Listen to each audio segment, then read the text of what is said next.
Okay, hello everybody. Welcome to Gish Gallop Girl, episode 35, A Shot in the Dark, part 9. You may have noticed a lack of a theme song at the front of this. Do you know why? Why? Because, two reasons, really. Yeah. One just happens to have blended into the other one. So I got a little bit of, well, since I got us up on YouTube, and I've been doing a lot of background work pushing people, specifically from the Candace Owens subreddit. Oh, God. Towards our show. I've gotten feedback, not only on YouTube, but also from a couple of people from there that have engaged with me in conversation. Yeah. That said that the theme songs were a little much. Okay. Maybe stop. All right. I was going to give that some space. Okay. Yeah. I was going to give that some space. But then the Donna AI app subscription came up. Yeah. And it was like, yeah, because I used my Google points money initially for it. It was like, we can't charge your thing. I never set up a backup payment method because that's fucking dumb. Yeah. So it couldn't charge me. So I was like, well, I don't want to pay $60 for another year if I'm getting some pushback on it. Yeah. So I'm going to let that sit. Now, folks, if you liked the theme songs, let us know. If you didn't, let me know. But for now, I'm going to cancel those. What I figure I'll still do, though, is I still want to put together a theme song of just Candace quotes. Yeah.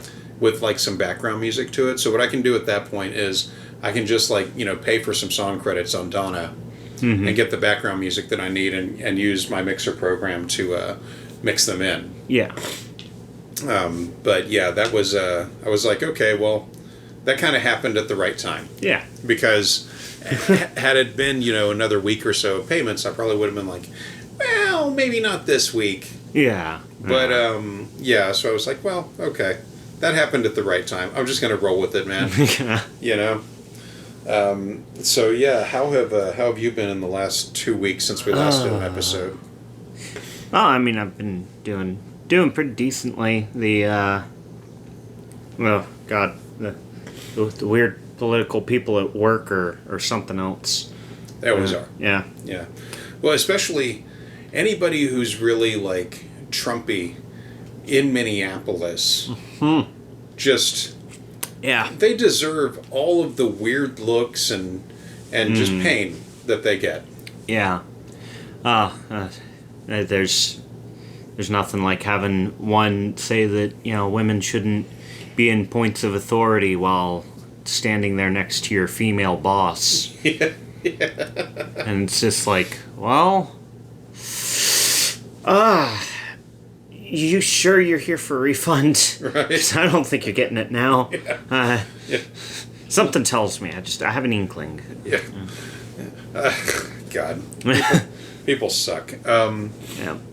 So before we get this episode started in full tonight, I just want to mention to anyone following along, the title of this episode in the stack of Candace shows really kind of threw me off. So on the Patreon, this is listed as Episode 9, Baby Formula Crisis, Diphtheria, and the Big Pharma Custody Battle. But on the official episode name, literally anywhere else, the episode title is, Will Hotez Debate RFK Jr.? What? Yeah. So when I went looking for the episode in my list, I couldn't locate it, and I freaked out a little. Then I remembered that Candace and her people suck at everything, and I poked around a bit and confirmed that I had the right episode all along. Fucking absurd bullshit. How do you let something like that slip through? Like, oh God! Speaking of the Patreon, it's gonna get so much dumber. Okay. That's to come. Trust me. Yeah. All right. The consolation that I get on doing these is a lot of the time I do them not only at libraries, but I found a couple of parks, that I like to go to. So at least I can look out at the beauty and the majesty of nature, usually lakeside. Yeah. While I'm listening to this crap. Yeah. Anyway, here's the first clip with the opening theme music that I usually spare y'all from hearing. But also, before I hit play, you should know that her microphone in this one really, really, really sucks. Or her sound engineer sucks, or both. Candace talks really fast in this episode. giving us the Gish Gallop technique on full blast. Oh, fun. I'm not slowing anything down. I might... I am going to pick up the audio a little bit because there are sections where I swear she's just speaking real fast, but she's doing it like this. Oh, okay. Yeah. It's jarring. It's jarring to come from like the previous episodes and then into that, and it's like a mile a minute. There used to be a guy way back.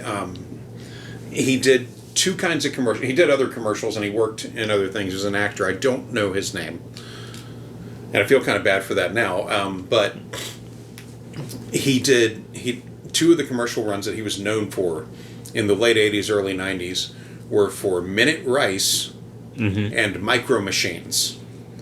Let me guess, you spoke real fast in both of them. Super fast, but clear. Like, you could understand him. He enunciated well as he just flew. Like, I think the only person who did a better job than him was probably Eminem and Rap God. Yeah. Like, it was crazy. I mean, he was the ultimate pitchman for, rice you could make in a minute in the microwave, and for some reason, Micro Machines, which were just tiny little cars in this tiny little world of ramps and shit. Like, they still sell them today, but they're not nearly as big as they were. No. And his pitching was part of that. Could belt out a bunch of bullshit in 30 seconds that you could clearly understand. Like, would have another actor probably would have taken 2-3 minutes to do. This man could compress it down. It was absolutely stunning. But yeah. So yeah, this episode only clocked in at about 32 minutes or so. But there's a lot of stuff to cover. Of course. Yeah. So here's the first clip.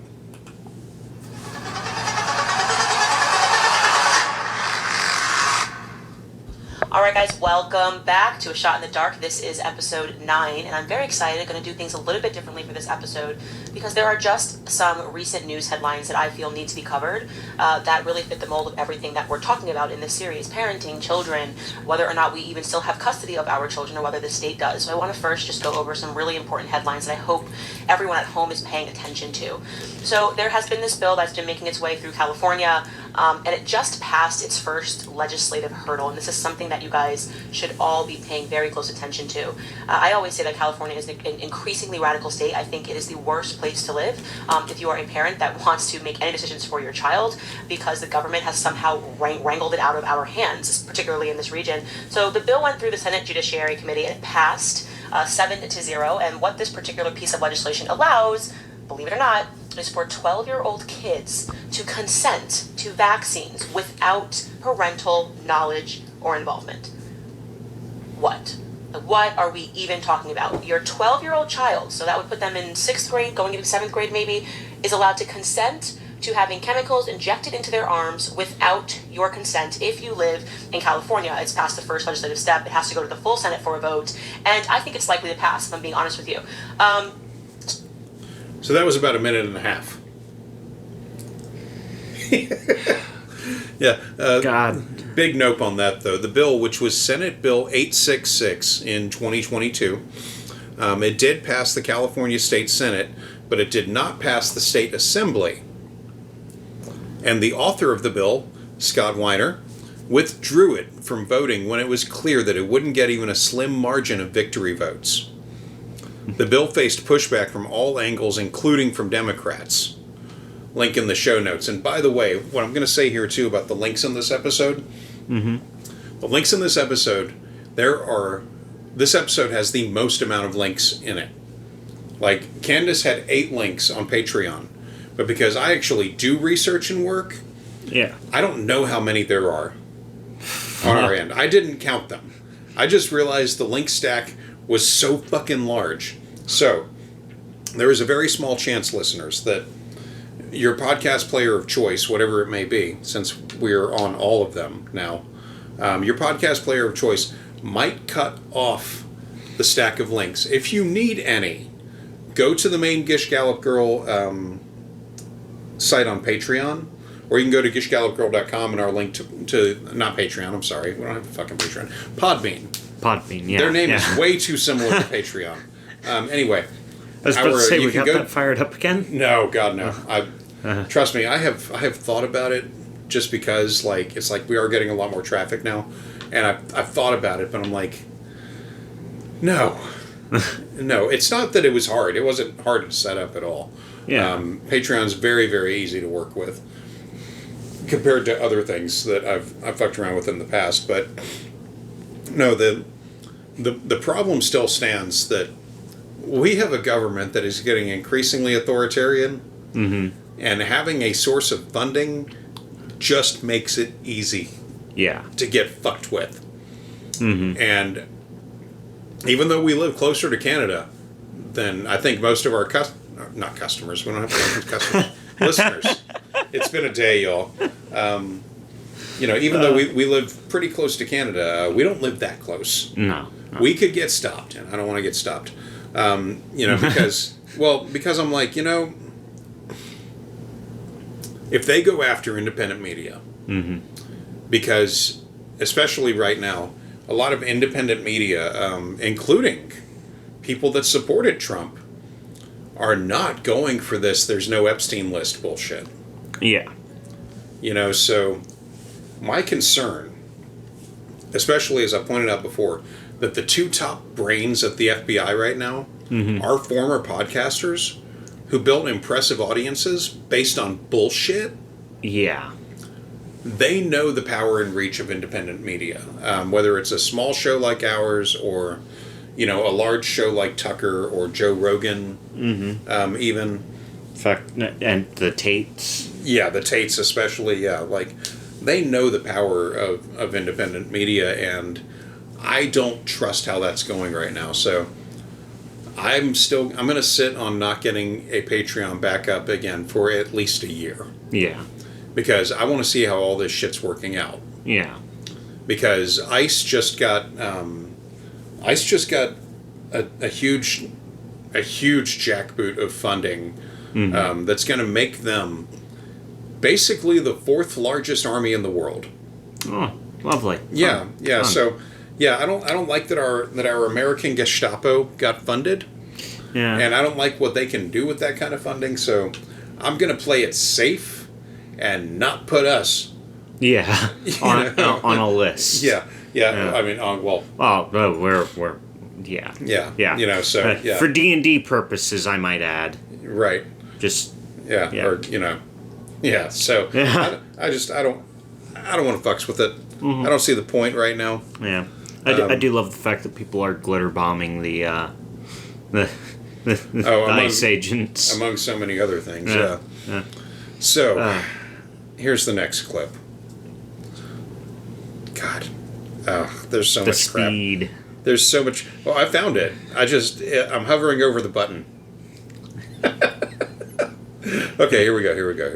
Let's just talk about that. Let's just talk about why they are doing that. And by the way, this includes the coronavirus vaccine. So that means that your child could agree to get 4 series shots for the coronavirus vaccine. And as we learned from previous headlines, they have teachers that are bribing children to get the shot. So there was a story that ran that said a nurse or a teacher had offered a child free pizza, free donuts, all of these initiatives that we saw during the pandemic to encourage people to get the vaccine, free Six Flags tickets, all of these things. Well, of course, if you're a child, the concept of getting anything for free would be enough of an incentive for you to say, oh, well, I'll just get this shot. It won't be a big deal. You have a teacher telling you it's for your health. It's going to be good. You're doing the right thing. And on top of that, here's a bonus. You can get Six Flags tickets. You're going to go, okay, that sounds like a good deal because you're a child and your mind is not developed. This is the reason that we call them children. It's the reason that we call ourselves adults. Okay, look, even I, as a perfectly mature adult, if you sat back and went, hey, I'll give you a pizza slice if you let me give you this. So what you're telling me is you're going to give me medicine and pizza? Fuck, all right, yeah. Which arm you want? Right. Yeah. Yeah. What are the rules to this transaction? Well, kids were not being bribed. One, because bribery is a crime. And nothing about this was actually criminal. Kids were encouraged in Los Angeles County schools with the use of a $5 million fund set aside for it. They were encouraged to get COVID vaccines with incentives, such as event tickets, gift cards, and food truck days. But these were not sponsored by the teachers. They were sponsored by the schools and the school district.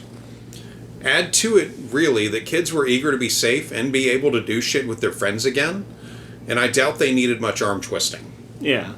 But anyway, it was all done through a raffled lottery system, and I will allow an article by Howard Bloom in the LA Times to explain this. Quote, from the top. With the deadline for student COVID-19 vaccinations days away and about 72% in compliance, the Los Angeles Board of Education has authorized an estimated $5 million for prizes and treats as incentives, including gift cards to Amazon and Target, tickets to Hamilton, and food trucks on campus. Separately, officials also announced that weekly coronavirus testing for all students and adults will conclude when the winter break begins in December. A massive effort that has carried out 500,000 tests a week at a total cost estimated at $350 million. The incentive program, already underway, is part of a broad-based effort to boost vaccination rates by Sunday. The Los Angeles Unified School District's self-imposed deadline for students 12 and older to receive a vaccine dose. The only choice for students 12 to 17 is the 2-dose Pfizer-BioNTech vaccine. Those 18 and older could choose instead the 2-dose Moderna or 1-dose Johnson & Johnson vaccine. Students must be fully vaccinated by the January 10th start of the second semester, or they will not be allowed on campus. Their options would be to pursue their education outside LA Unified or transfer to City of Angels, a district independent study program that has faced struggles this year. The incentives are mainly raffles, and anyone in compliance is eligible, meaning those who are vaccinated, have an approved medical exemption, or have a rare authorized extension. Religious exemptions are not being granted. Raffle prizes have also included gift cards to grocery stores, tickets to Disneyland, Six Flags Magic Mountain, and Universal Studios Hollywood, and graduation night entertainment packages. Some of the money is being spent centrally, but regional administrators have funds to come up with their own plans. Some have brought in food trucks. Wilson High in El Sereno has logo t-shirts for every student who follows the rules. It's really designed to acknowledge families for their efforts in engaging in this bigger public health initiative, said Sarah Mooney, the district's coordinator of civic engagement. It's all about keeping families safe and students learning. In approving financial incentives at its Tuesday meeting, the school board had to waive a rule that sets a limit of $40 for personal gifts to students and parents or guardians. A report to the board estimated that rewards would range from $100 to $350 on average. The $5 million is paid for with taxpayer funding. Additional gifts will be sponsored and funded by donors. The spending serves a legitimate public and educational purpose, according to the board report. The incentives in the nation's second largest school system resemble an unrelated $116.5 million state program unveiled in May. In a series of drawings through June, vaccinated Californians were eligible to win prizes ranging from $50 to $1.5 million. Fucking hell. Yeah, just to get a COVID vaccine. Other efforts by LA Unified include expanding access to vaccines and working in collaboration with community organizations. Board member Jackie Goldberg, based on an internal briefing. Probably 64% are fully vaccinated, she added. The number could be higher once families upload documentation. She said the county health department thinks we are at about 70% based on addresses of those who live in LAUSD. District leaders remain hopeful. Early figures on an employee vaccine mandate were alarmingly low, according to sources. Officials refused to release the information as the deadline neared. Ultimately, 97% of employees either complied or were granted a medical or religious exemption. Parents opposed to the student mandate staged their latest in a series of protests Tuesday outside the district headquarters, while others called in with their objections. Board meetings have been closed to the public since the start of the pandemic. A parent who called in and identified herself as Wendy accused the school board of using incentives as a form of segregation and humiliation. She added that the board was attempting to isolate and target vulnerable children in front of their peers. For families willing to comply with the vaccine mandate, officials have decided to ease some restrictions. The pending end of wide-scale coronavirus testing will mark a turning point in what became a signature program of former LA school Superintendent Austin Butner, who stepped down at the end of June. Infections have declined significantly since the start of school this fall. Last week, tests found 74 infections among employees and 521 among students, in a school system with about 450,000 students. So 74 among employees and 521 out of 450,000. It's pretty good. Yeah. Among employees, only 8 close contacts were sent home to quarantine. The figure was 2,309 among students, as far as like close contacts with coronavirus tracking.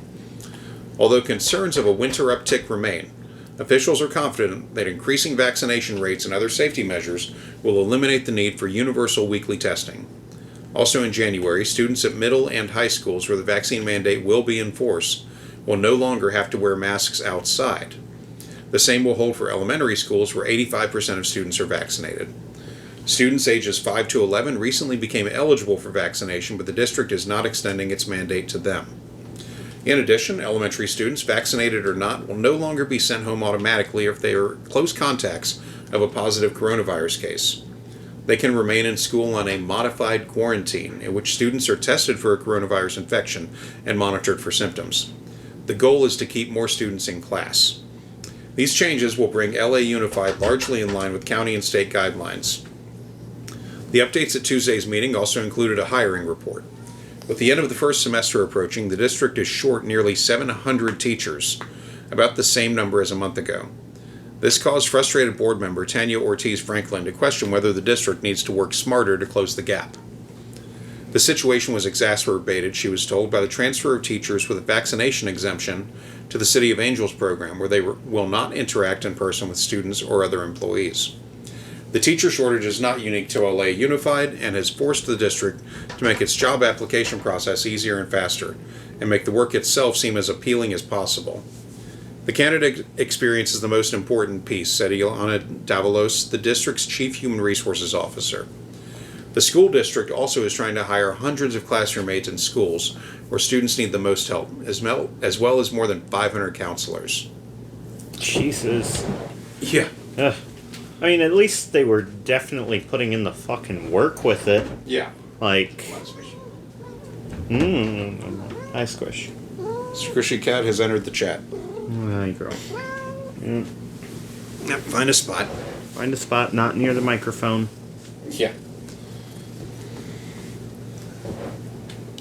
She'll figure it out. Yeah. Wait. No. Okay. At any rate, now Candace asks us to take a step back in time.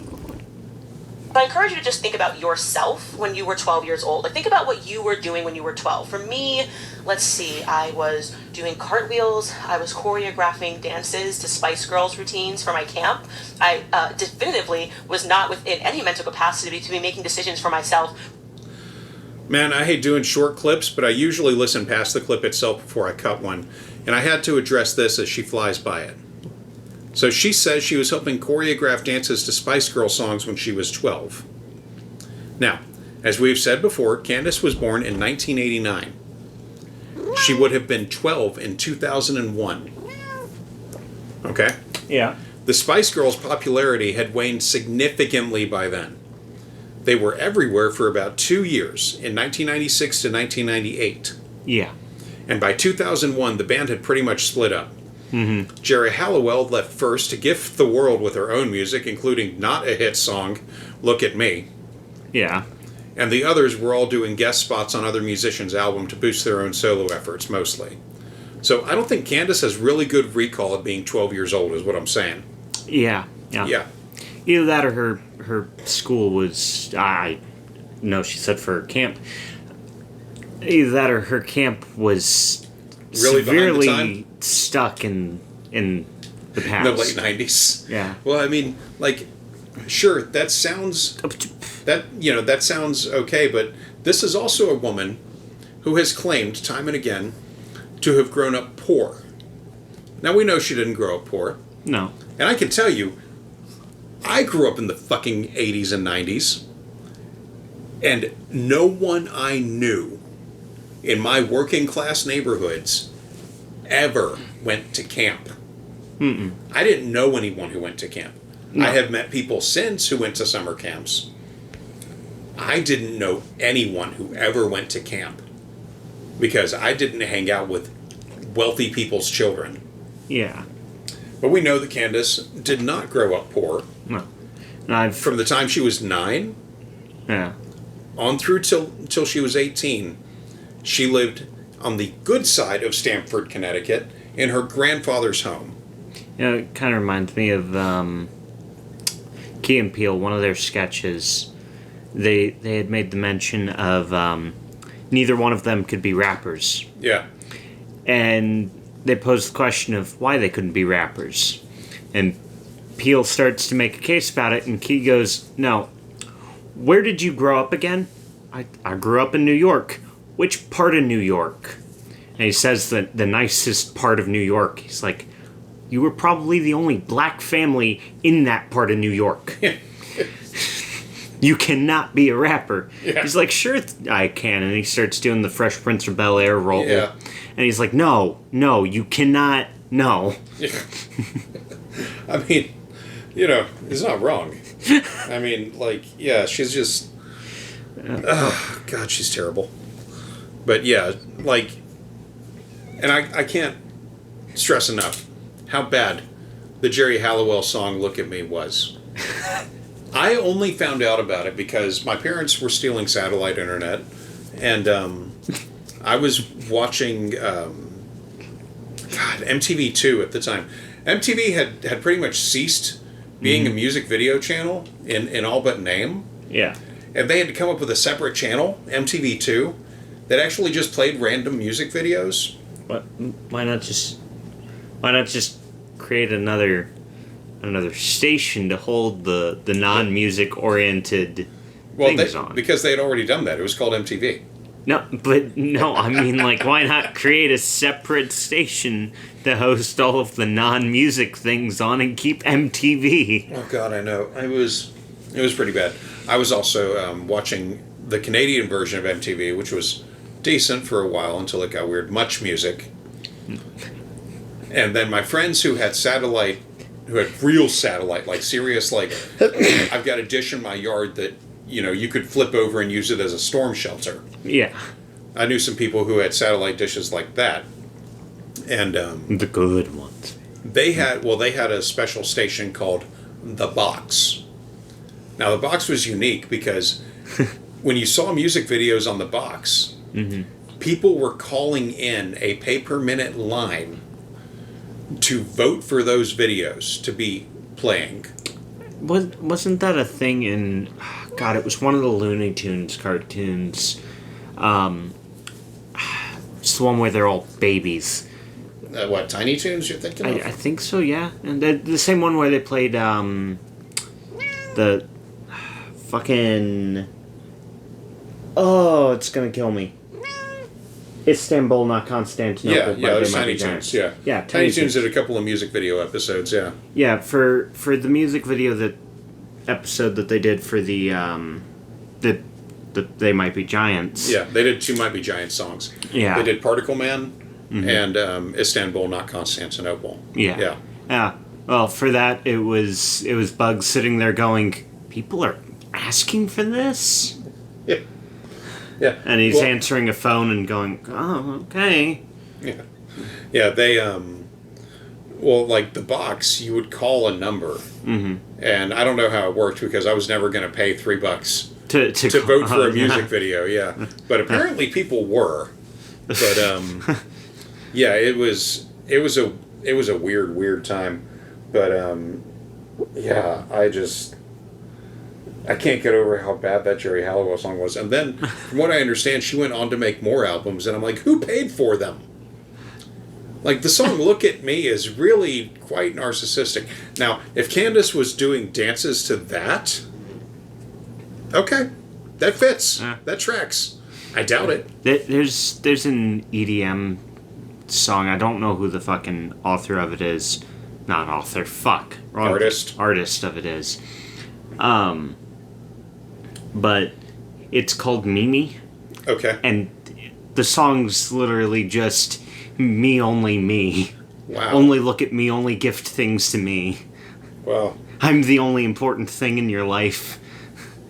That's I feel that's like, all it is. I feel like if your partner knows all the words to that, you find a way to Irish exit the relationship. Yeah. Or you ask yourself the important question of, is the sex really that good? If the answer is anything short of a resounding yes in your brain, you Irish exit. You introduce them to someone, even. Oh no, don't go off with him. You know? Ugh, just like I can't imagine that. All right, next clip. Health perspective. I mean, right now we are doing this podcast because we have realized how ignorant we are as adults when it comes to Big Pharma, how ignorant we have all been in terms of pursuing the knowledge and the facts, because we've just been blanketly trusting the doctors. Well, the idea here is to get the children to just blanketly trust their nurses at school, to trust their teachers at school, and to say, you don't need to worry about what your parents are saying, you now have autonomy over your own body, and you should get this injection. With the amount of injections that we know have been added to the schedule from the time that we were kids to now, this should honestly send a shiver down your spine. In fact, one of the legislators who voted for this said, some parents really do need legislative circumvention. Like the kids need to be able to get around their parents, need to have a piece of legislation that allows them to not have to listen to their parents in these circumstances, because God forbid their parents don't think that this is the healthiest vaccine for their child. We know for a fact the COVID vaccine caused myocarditis, particularly in young children, particularly in young male children, and yet they are giving the children the authority to get that vaccine without speaking to their parents. Okay. Why is her audio so fucking fast? Yeah. Well, she is speaking. Like, I went back and watched the video. She is speaking that fast. This is her. This is how she earned the name of this fucking show. No, that's fair. That's fair. Yeah. That is the Candace Owens that I remember seeing for a long time. When she's just allowed to rip. Oh my God. It's bad. Yeah, that's how I gave this show the title Gish Gallop Girl. That's the Candace Owens that I know. Fast speaking and fucking terrible. Now, legislative circumvention is a phrase that was used by California State Senator Sidney Kamlager, who said that, quote, some really do need legislative circumvention like this, end quote. And this was in regards to SB 866 that we discussed, just a few minutes ago. I am going to give Candace a little leeway here. Just a little.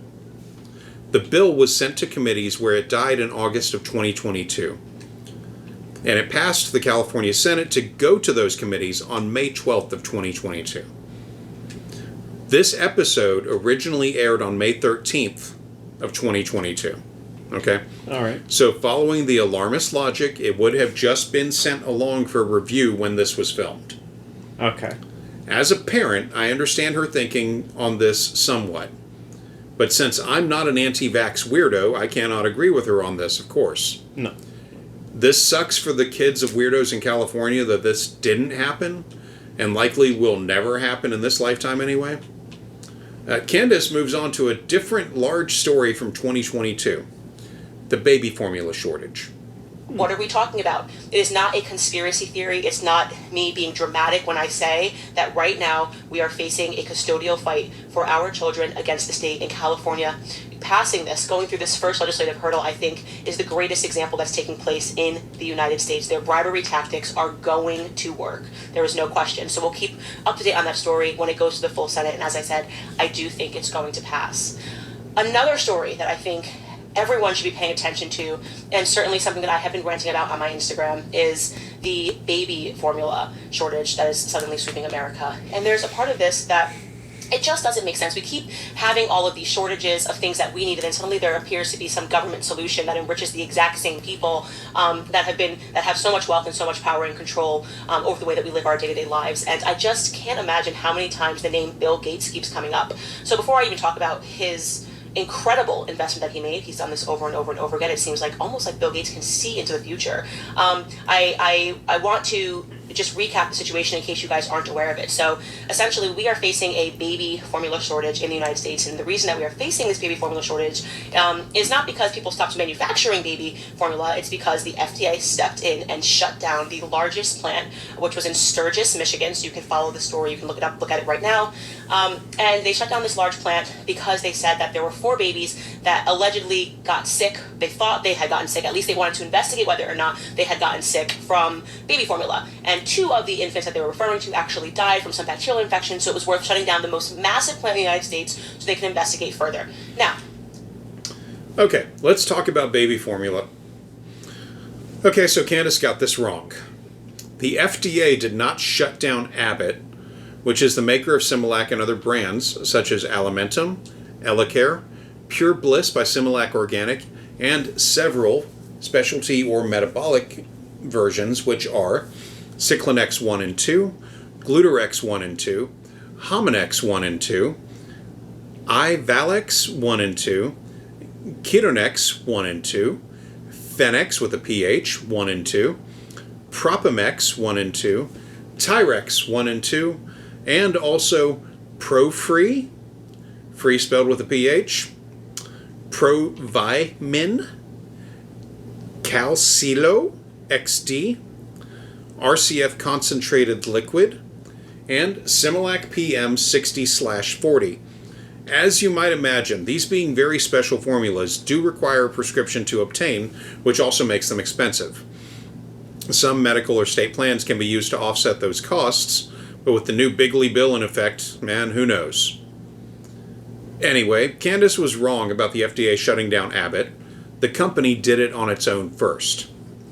That said, Abbott was the largest single formula producer in the U.S., holding about 40% of the market at the time.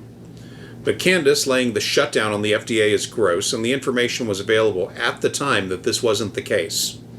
The shutdown and corresponding investigation by the FDA showed that the shutdown was entirely necessary, since it was found from the FDA report that I am linking to that Chronobacter bacteria was found on various surfaces in the plant, and a lot of equipment that was being poorly maintained, if at all. Also, in the link stack of this episode is an article from 2024 from ProPublica about how things are currently running at the same plant, and the news is not good. The kicker here is that the Chronobacter that killed the 2 infants was not the same as the 5 strains identified at the plant. There were 5 strains? 5 strains of Chronobacter. Yeah. No. The 2 that killed the 2 infants were not the same as those. So it is thought that the parents accidentally contaminated the formula they used with dirty equipment at their homes. It is still unfortunate that this happened, but the company wasn't found at fault for those, but it was fined and forced to get into compliance before reopening. The ProPublica article doesn't give me much hope that it won't happen again. Yeah. Moving on, Candace rapid fires into Bill Gates bullshit. Something interesting. Fact checkers have already come out and said it doesn't matter, this is not relevant information, it's a conspiracy. It's amazing how quickly these fact checkers work when it comes to Bill Gates. But Bill Gates has a very good penchant, as I mentioned, for making bets. I mean, this is a guy that should be buying a lottery ticket every single day based on the way that he makes his money. You know, this is Bill Gates, the guy, Microsoft founder, who used to sell us the virus. He would make the virus in the computers, and then he would sell us the antivirus. It's literally how he made his billions. Well, I cannot believe, of all the fucking people I have to defend, that Bill Gates is one of them, yeah. First off, this is not true in any way. I shouldn't have to say that, but anyway, there are a lot of reasons to despise Bill Gates. Reasons entirely grounded in reality. And Behind the Bastards, as well as another podcast, Eat the Rich, have done better episodes on him than I would have ever done. I'm not linking to either of those in the show notes, just find them in your own time. Bill Gates' general behavior and business fuckery is one reason I became a Linux fanboy many years ago. Anyway, let's allow her to continue.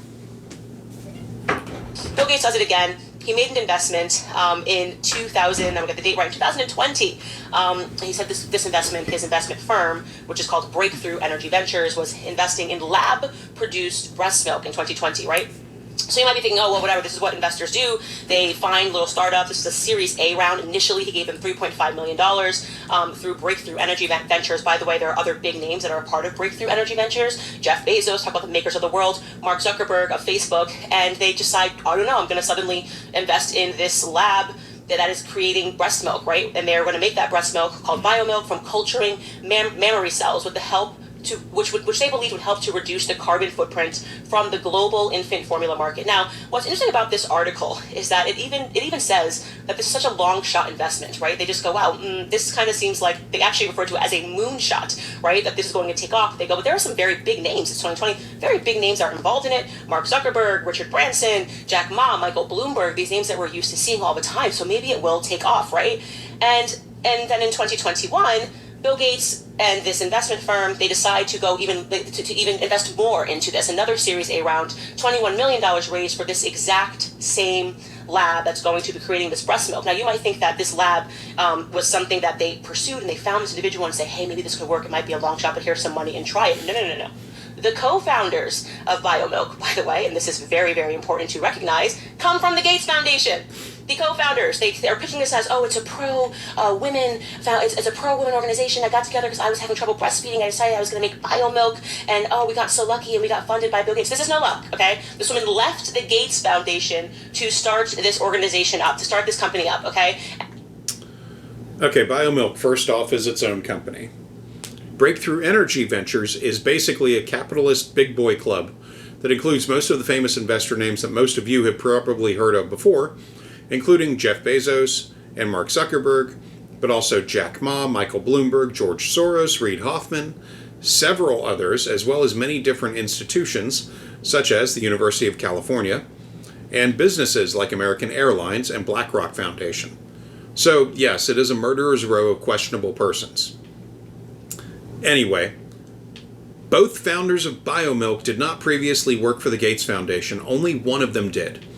That would be Michelle Egger, who previously worked in researching affordable plant-based protein sources for low- and middle-income countries, and that influenced her work at Biomilq.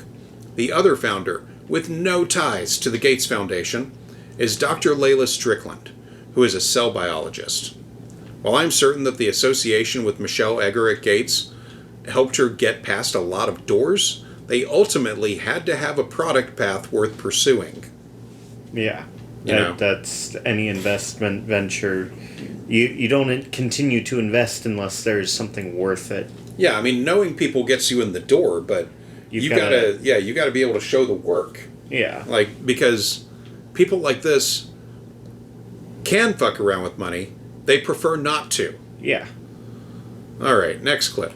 And of course, immediately the Gates Foundation completely funded the company because she was leaving to go start it. Not because he believed in this. Maybe, in my opinion, because he maybe knew something. So, or maybe he didn't. According to Dr. Gersh, didn't know anything. He just completely gets lucky again. And here we are, 1 year later, after he gives up even more money. And what do you know? We are facing a baby formula crisis. Bill Gates, my gosh, please just say numbers to me so I can go buy a lottery ticket. That's all I want. I just want to go buy a lottery because you did it again, like Britney Spears, Bill Gates. You just keep getting it right. And what I'm talking about when I say that he keeps getting it right? Seeding these companies, and then somehow there's this massive need for these companies. What's with the jab to Britney Spears? Right? I think just the oops, I did it again, like that fired off a cell block in her brain. Is that one of her songs? Yeah, it was her first big hit, actually. Oh, and somehow... No, wait. Hit Me Baby one More Time. Baby One More Time was her first big hit. Oops, I Did It Again was her first hit off of her second album. Okay, see, I've never heard that one, I don't think. Yeah, it was inescapable when it came out. Yeah. I must have escaped. It was long before you were even born. I unfairly hated Britney Spears for a long time because her music was just everywhere. It was damn near impossible to not hear it blaring out of somewhere. Well, I mean, it's kind of like... Well, it wasn't just her music either. It was, she was as big as any of these pop stars ever get. Mm-hmm. Just like you're in line at the supermarket, you're seeing her face plastered all over magazines, Yeah. She's on TV, her videos are on TV, people are talking about her constantly. It was it was a nightmare if you weren't into her music, because it's like I can't function in normal society and not get away from this shit. Like it just Somebody asks you your opinion, and if you've got anything other than, her music's all right. Yeah, well, fortunately, I hung with a bunch of Gen Xers who hated anything popular. So that was always nice. But yeah, there was one guy in our group though that was in love with Britney Spears, and he had no problem saying it. He knew the people he was around. And he was absolutely like enamored with her, and we're like, why? The chance of you even being in the same like mile radius of her is so minimal. And he was like, I don't know, man, just it lights me up, like all right, I mean, like I don't like her music, but okay, buddy. It took me years to be able to listen to her songs and not just want to like rage quit the music app I was on. Like, yeah, I can go back and hear them now because there's a universe of other shit, and playing one of her songs is not necessarily going to play the next big hit song. It's going to play like some other shit from that period. Yeah, so like I can get around it, but yeah, oh my god, yeah, it was either her or people she dated, like Justin Timberlake. That were as part of NSYNC that were just like on the radio constantly. Always. And it's like, yeah, people go, oh, well, you could listen to other stations. Yeah, I could, and I did. The problem, though, is that, like, we had an alternative music station in Jacksonville called Planet Radio. Mm-hmm. Now, Planet was fine. You were never going to hear Britney Spears on Planet Radio, nor NSYNC. Yeah. But it was like they only had access to maybe 30 songs. So a lot of what you heard on Planet Radio, you could guarantee you were going to hear it in the next fucking hour.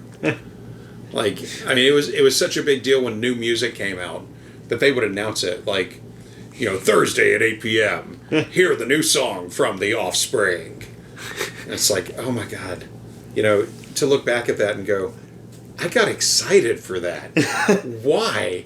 It was going to be like 3 minutes. 3 minutes of bliss of a new song that I might hear again if enough people listened and said it was cool. Like, oh, no. No, I just...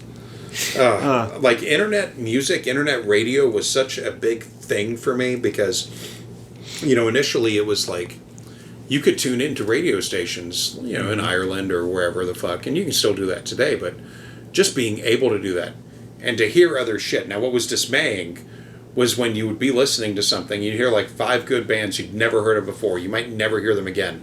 Mm-hmm. And up next, you hear the opening like notes to "Hit Me Baby One More Time." It's like, fuck, why, what is wrong with you people? I mean, using the YouTube. Hey, what's popular in this country? I did that for fucking Spain once. Yeah. You know what was popular over in Spain when I did that? Fucking International Love by Pitbull. Oh wow. And I'm like, don't get me wrong. I love me some Pitbull. But god fucking damn it, I'm here to listen to some Spanish music. Yeah, well, like, I listened to, just because I got into it years ago, but I love the Norway, like, Hot 100 on YouTube. I'll fire that up every now and then and hear what's banging over there. And a lot of Norwegian musicians will actually, like, produce music. Now, some don't. Mm-hmm. Like, there's a band called Catastrophe, and it's spelled with a K. Mm-hmm. That does some of the most impressive diss music in full Norwegian. Like I think if they ever say a word in English, it's just because it happens to be more rymey than whatever the Norwegian is. Yeah. Yeah.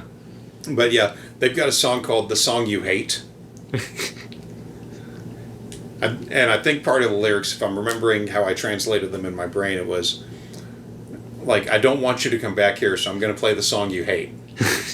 And it's an uplifting, like, jaunty tune, but it's so, it's so, like, it's such a good diss song. But yeah, it's taken in context, it's a really good diss song. But if you don't know what it is, you could just like bounce along to it and kind of like mouth the words, and kind of maybe get it right.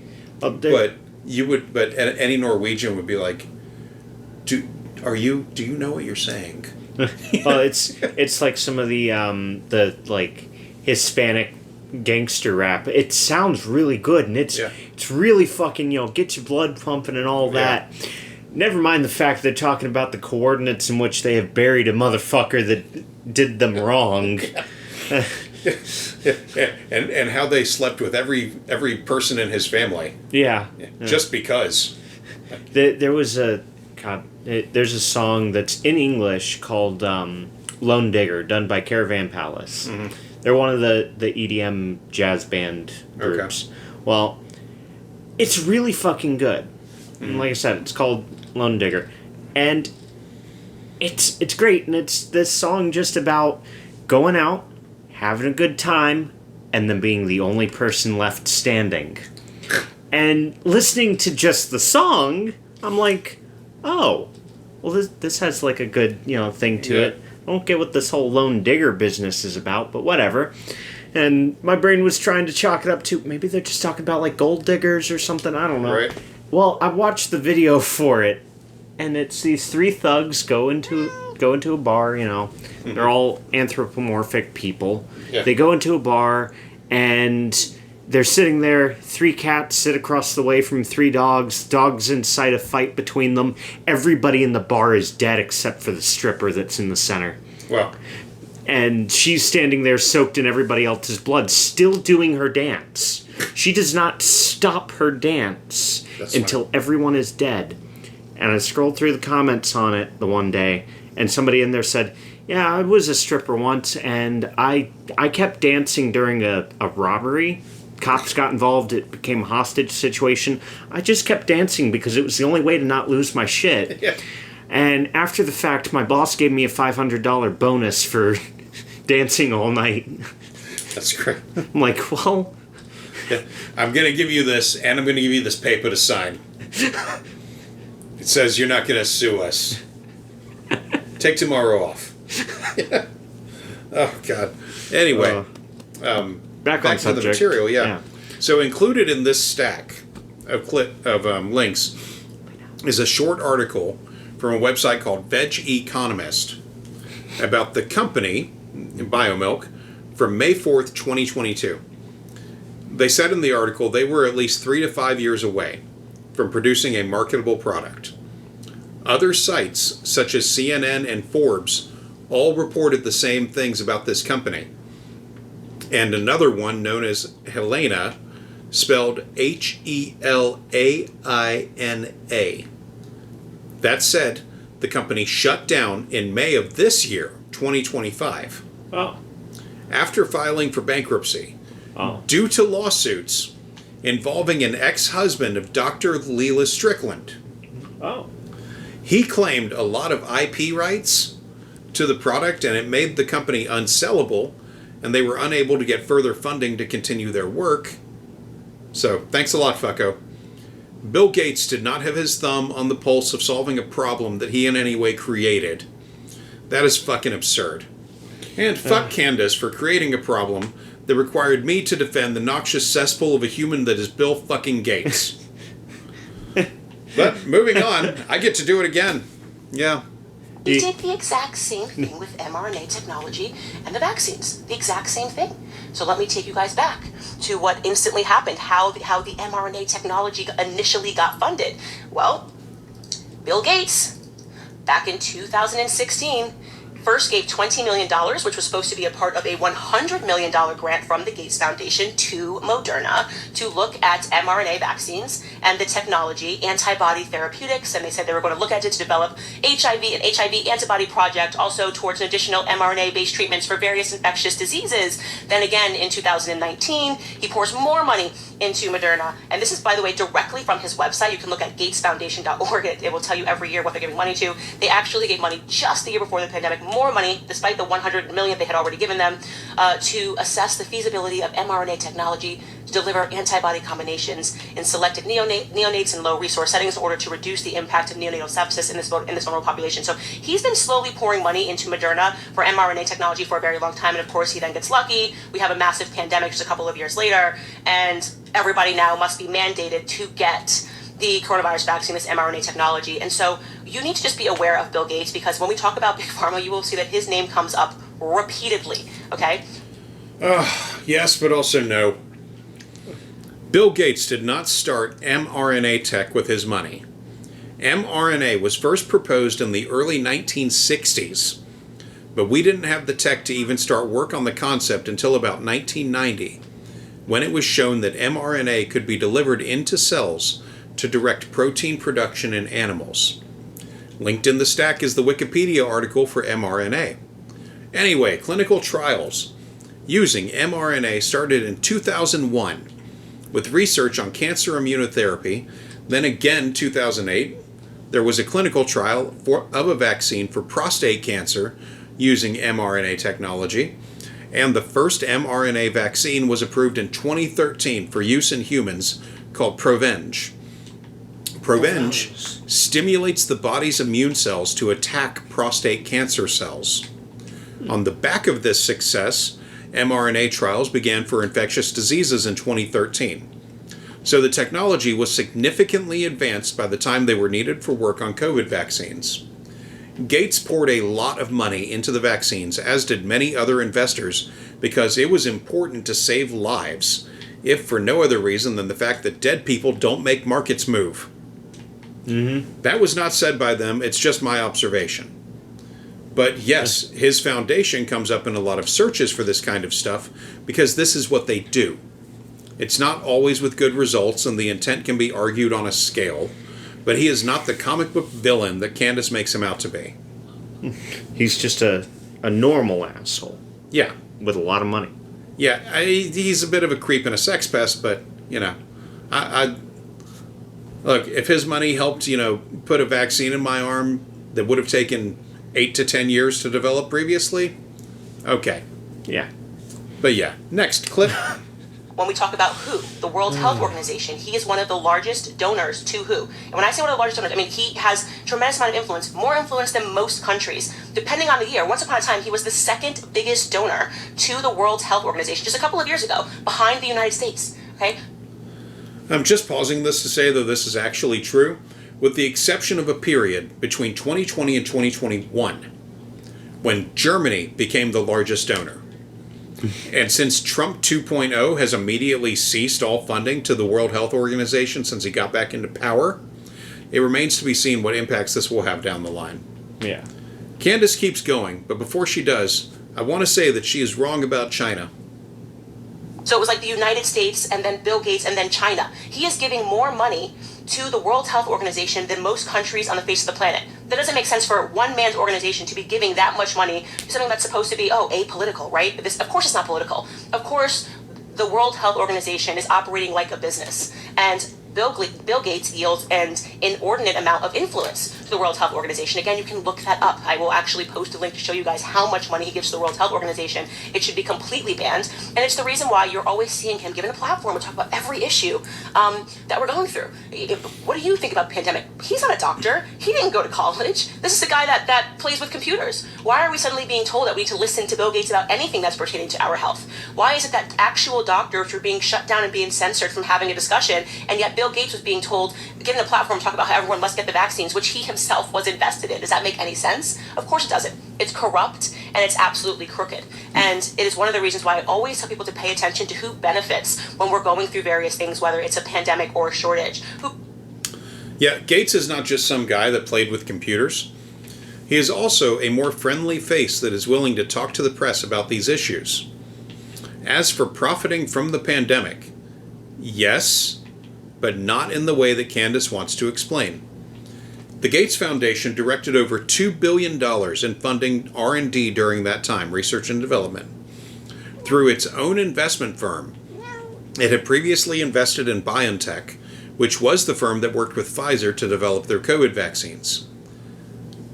They brought in about $15 million and sold later for $260 million. The investment arm is a separate venture of the Gates Foundation, but it is also under constant scrutiny for moves like this. That said, public health experts had been warning for some time that a pandemic like COVID was likely to happen. So I think it was just a typical rich guy investment direction. that amount, around $15 million, is money they could have easily pissed away if it turned out to be a bad investment. Mm-hmm. Candace married a guy who does this sort of shit. Yeah. And I think she was just angry that he didn't go that route because his family money is in metals investment and futures. But she isn't done yet, and she is about to get things wrong all over again. But also, fuck her for me having to defend Bill fucking Gates. Oh, God damn it. I really hate, like, look, if you're going to report on Bill Gates, there's plenty of goddamn honest, horrifying information about the man in the wild. Like, it's all out there. Everyone knows it. He doesn't even deny it. Yeah. Like, and you know, even if you're alleging shit based on actual truth, you could actually just say the actual truth. Mm-hmm. It's right out there. Anyone can, at any time, Google, what the fuck is wrong with Bill Gates? And get actual, real-world goddamned articles. Yeah.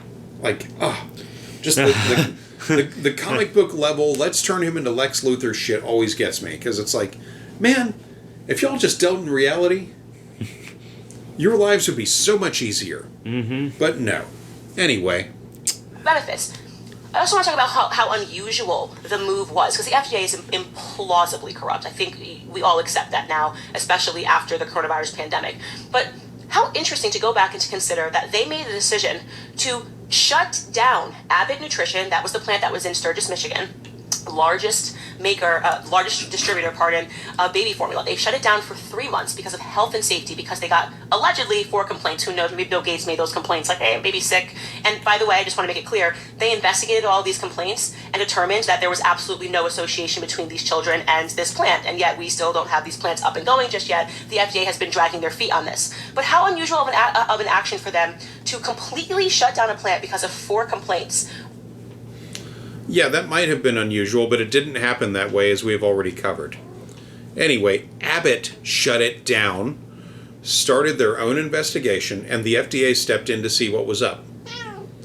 Finding several violations in May of 2022, they entered into a public oversight program with Abbott, announced on May 22nd, 2022.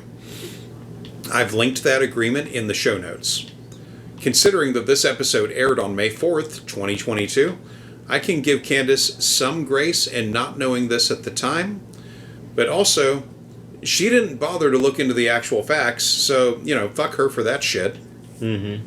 When they allowed for the coronavirus vaccine, despite all of the complaints that were happening, tens and thousands of people all around the world saying what they were suffering from after they got the vaccine. Women that were saying that they weren't menstruating any longer. You had men that were complaining of myocarditis, people that had heart attacks. Don't forget, there was a boy in Singapore who was actually awarded money from the government because he had a heart attack immediately following his vaccine. Didn't matter.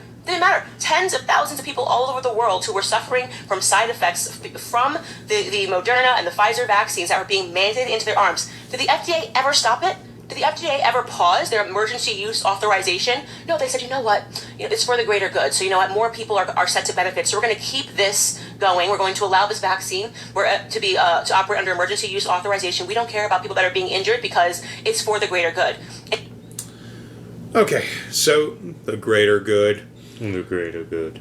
So the rate of myocarditis was about 20 cases per 1 million doses of the COVID vaccines in the countries that used BioNTech and Moderna vaccines. Most of those cases did happen in males aged 12 to 18, with 16-year-old males having the worst outcomes. Most of the worst cases happened in boys that had already suffered a bout of COVID.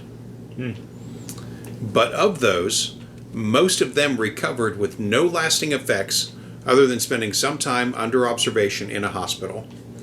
Singapore established a vaccine court of its own just for this, because there were bound to be side effects with a mass rollout like we needed globally. That all said, I don't know anyone that suffered ill effects of COVID vaccination, but the cases were extremely rare. 20 people per million is one hell of a success rate. Oh, yeah. Because if you're talking per capita numbers, right? Per capita is anything 100,000 people. Yeah. So, what? 2 people per 100,000 people suffered any kind of ill effects from the COVID vaccines. That's incredible considering that billions got the vaccines. Yeah. And yeah, like I said, most of the effects were not long lasting. Linked in the show notes is an article about the Singapore boy. And, you know, I mean, it sucks to be him. It sucks to be anybody that would have suffered, you know, long lasting effects. But like I said, I didn't know anyone that did. I knew a lot of people that got vaxxed. Yeah. I didn't know anyone that suffered. I mean, you know, like, and I knew that going in. But I was like, man, I want this vaccine. I want to be safe. I want my family to be safe. Yeah. You know? And yeah, it's like, fuck off, Candace. All right, next up. Yet when it comes to food, for all of these millions of babies all across the United States, it just took 4 unverified complaints and they shut down an entire plant.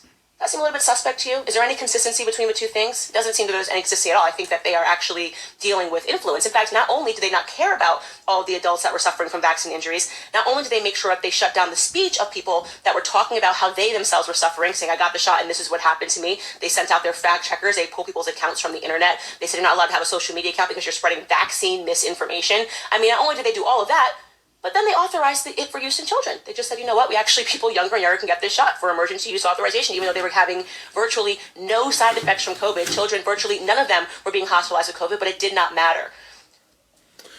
Kids were getting sick with COVID, and this is one of the biggest lies these jackoffs tell themselves and their followers.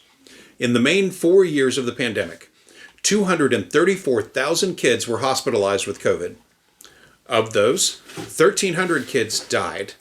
And of those, 821 died during the period between August 2021 and July 2022. What's the cat doing? Trying to get into a box. Come here, girl. Come here. 377 deaths occurred in the period between March to December of 2021.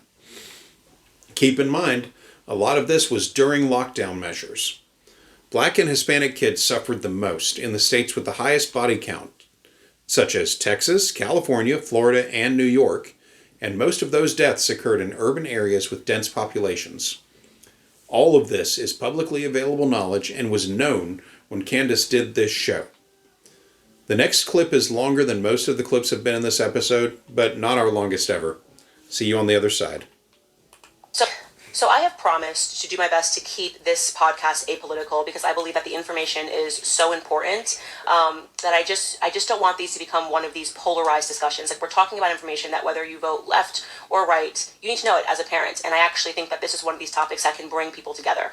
So as we dive into this next topic, I want you to, even if you are like, oh, this is how I feel about this, I want you to just try to listen to everything that I am saying because I promise you that there is a reason and it relates to Big Pharma. So this story completely sent a chill down my spine. Because it is, again, super underscoring just how much we have the Department of Education fighting for custody of our children. And this was a headline that premiered in the Daily Mail earlier today. And the headline is Fury as Colorado teacher invites schoolgirl, 12 years old, to an after-school arts club. That was actually a meeting about trans and queer identity. Kids were asked who they were sexually attracted to and told that it's okay to lie to your parents. This has been going on in school systems, all across the U.S. They are basically telling children that they have the authority, that their parents shouldn't have any authority over them, but that they have authority over their own bodies and they should be able to make decisions. But what really upset me about this particular story was the trickery involved. And so this was a young 12-year-old girl who went to school, and she, I'm assuming, has this art teacher that she really likes, and the teacher invited her to go to an arts club, and she texts her parents and says, is it okay if I go? And the parents are like, absolutely, because what parent would say no to that, right? I mean, your kid wants to go do more art, sounds fun. Well, then her mom and her dad pick her up, and they immediately recognize there's something wrong and that their daughter is uncomfortable. And her daughter begins to explain to them that she actually went to a meeting for Gender and Sexuality Alliance, and that the person that was teaching this meeting basically told them that it's okay if they lie to their parents because their parents sometimes don't really understand. Particularly, she said that the youngsters were even asked to keep the meeting a secret and warned that their parents were not safe. So the mother, her name is Erin Lee. You guys can look the story up. I will, of course, drop it onto Patreon because I always share links with you guys. And the mother says, essentially, they told my daughter if she's not 100% comfortable in her body, that she is transgender. Now, There are two things that really upset me about this. The first thing is that I do not know a single female that is comfortable, 100% comfortable in their own body at the tender age of 12 years old. I can't think of a more awkward time, honestly, in a young woman's life. As you're developing as a child, you're wondering, I mean, every day I was like, am I going to get boobs? Like, do I look pretty enough? Like, I'm wearing braces. I literally had braces when I was 12 years old. There's no way that there's any 12-year-old girl that's like, yes, I am 100% confident in who I am and what I look like. That doesn't really come until you're 30. I mean, for me, it didn't really come until I was 30 years old. So the idea that this is the entry point that's happening in classrooms and that they're getting children to go, wait a second, can you answer this question? Are you 100% comfortable in your own body? And if the kid says, maybe only like 80%, they say, well, you might be trans, right? And that's how you plant a seed. And then, of course, they water that seed and it continues to grow. And this mother particularly, obviously, complained to the school board. And the school board answered and came out and gave a statement to the Daily Mail basically saying, we stand by this program. The purpose of it is to be secret. The purpose of this program is to allow children to be able to express themselves in the absence of their parents. And so this is the direction that the world is going into. So let's just pause this rant right here and talk about this bullshit that she just said. Candace had the opportunity to read directly from the article and chose not to do that. I won't read from the whole thing, but it is in the link stack. Anyway, the school district said on this matter, Genders and Sexualities Alliances, or GSAs, were established as safe spaces for members of the LGBTQIA+ community, allies, and any individual to come together with the goals of ensuring inclusivity, safety, and support. Discussions in GSAs may be confidential, given that they can sometimes be sensitive in nature, i.e., a student may be out with specific friends, but not with the community at large. It went on, adding that the GSA was school-sponsored and approved by the district. The district declined to comment on the allegations made by Lee to protect the privacy of the student and their family. End quote from the article. So they did not say the shit Candace said they did. There is a lot more to say about this, but Candace is using this story as a stepping stone for her transphobia. First, things being what they are here, and the fact that several minutes passed between the story of this family in Colorado and Candace's leap outward, we have to cover the leap outward first. So anyway, I'm letting her continue. But when I talk about the transgender issue, and again, irrespective of where you land on this particular issue, I think you probably have guessed where I land on it. The important thing for you to understand is that this will lead to children being big pharma rats for the rest of their lives. I believe that this is the push that we are seeing. This is the why. This is the reason why we are suddenly seeing this sort of full court effort from the universities, the kindergarten classrooms, pieces of legislation, corporate America, right? I think Target announced that no more genders. And honestly, if you go to Target, it's just a mess now because I'm trying to find one item and everything's mixed in together. That's fucking bullshit.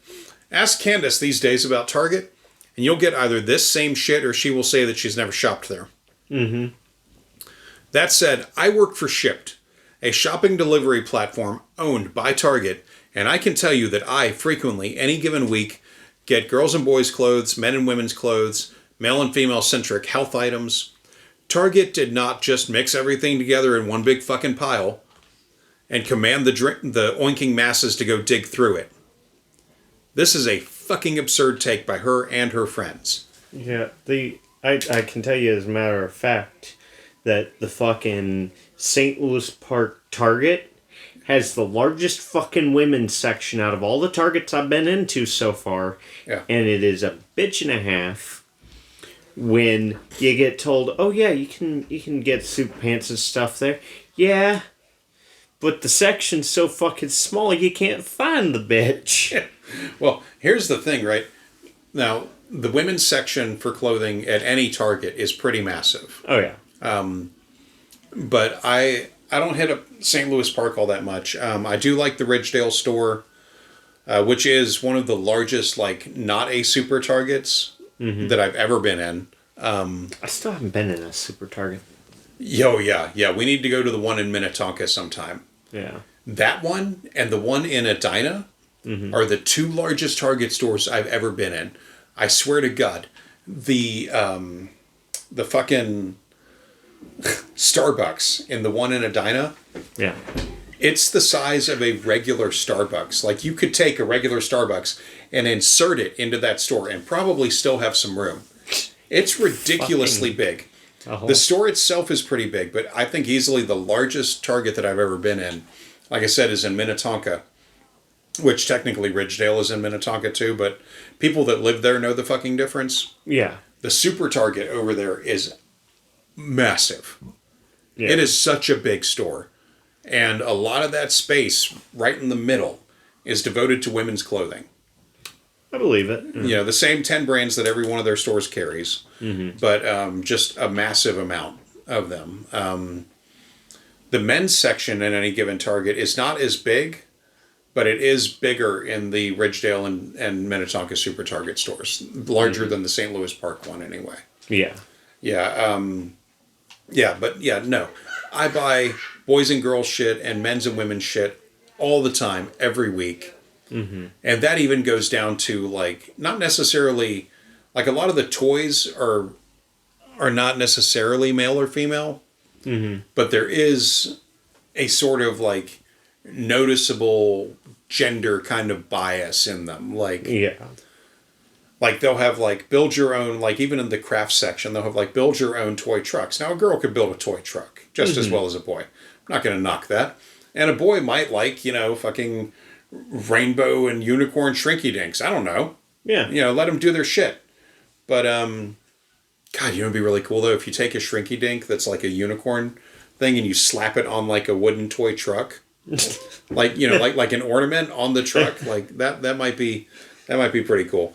But yeah, they have all kinds of shit. Like, one of the weirder ones that they have like these cardboard forts that you can build that aren't just like cardboard fort is kind of like my catch-all term for it. But like, some of them are lemonade stands. Like, you can fold and build this lemonade stand that you can then color. Like, it's black and white, and then the kid puts all the artwork touches to it. Another one is that I saw the other day was a fucking food truck.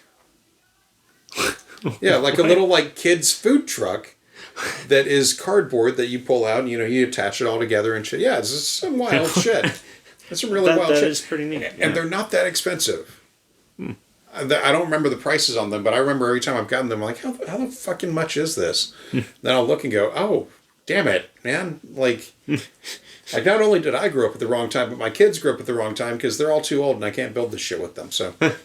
You know, but it's like, what the fuck? Like I said, it's not so much like boys and girls necessarily, even though it kind of is. Like, but yeah, Target was just like, yeah, we're not going to like gender the toys anymore because you don't fucking have to. Yeah. And I mean, if a boy wants to play with Barbies or a girl wants to play with fucking action figures, who gives a shit? Yeah. You know, like, we fuck. Now, what's funny to me, and I don't think I wrote it in this week, but I kind of like thought about it, was Candace is spending all of this time and energy being a mother to as many kids as she can. Like, they just gave birth to baby number 4. Yeah. Right. Now, here's the thing, right? Deal with the kitty. Here's the thing, right? So, what's funny to me is, as Candace has more kids, what she's really doing is she's increasing the odds that at least one of her children will be gay or transsexual. Yeah. Just based on population statistics. Yeah. That odd increases for the existing children and with every new child. Yeah. Because, you know, like... Because any one of them right now could be, and they just, you know, they haven't woken up to it yet. But at the same time, it's like every new child is another possibility. Is another, well, it increases the odds. Yeah. You know? And especially since, you know, we're supposed to believe that several of her conservative friends are gay. So a gay or spectrum kid might feel more comfortable coming out. Yeah. But knowing that their mother is Candace Owens, they might like come out to the allies that they know about. Yeah. But they're like, I don't want to get kicked out of my mom's house. Yeah. But how did you deal with this? Like, I think those odds increase with every child, and it's just... slowly ticking away. Yeah. Till eventually, one of these days. Yeah. Like, I swear, if any of her children write a tell-all book, I'm pre-ordering that shit. Oh my God. I can't...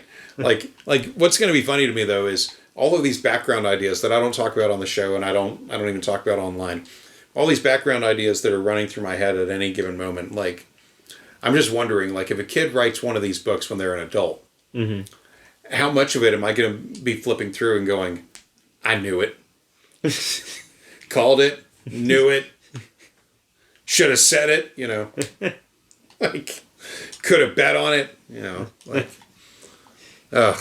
Anyway, could have been $100. Now lost. God. I could have bet on it online. Yeah, there's no telling. Anyway, next clip. And there's got to be a reason for all of them to suddenly get on board. There's got to be a financial reason. Again, there's always a financial reason. Do not ever suspect that these corporations care about you and your family. That's what I really want you to take away from, one of the things I really want you to take away from this podcast series is that only you truly care about the individuals in your home, whether that is your husband, whether that's your brother, whether that's your daughter, whether that's your son, whether that's your mother. You care about your family, wife, not society, right? Society is out to make a buck, right? The Department of Education is out for power and control. The government wants power and control. The government does not care about you.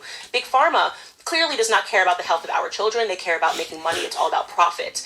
And it is amazing how close she can get to the truth sometimes. Yeah.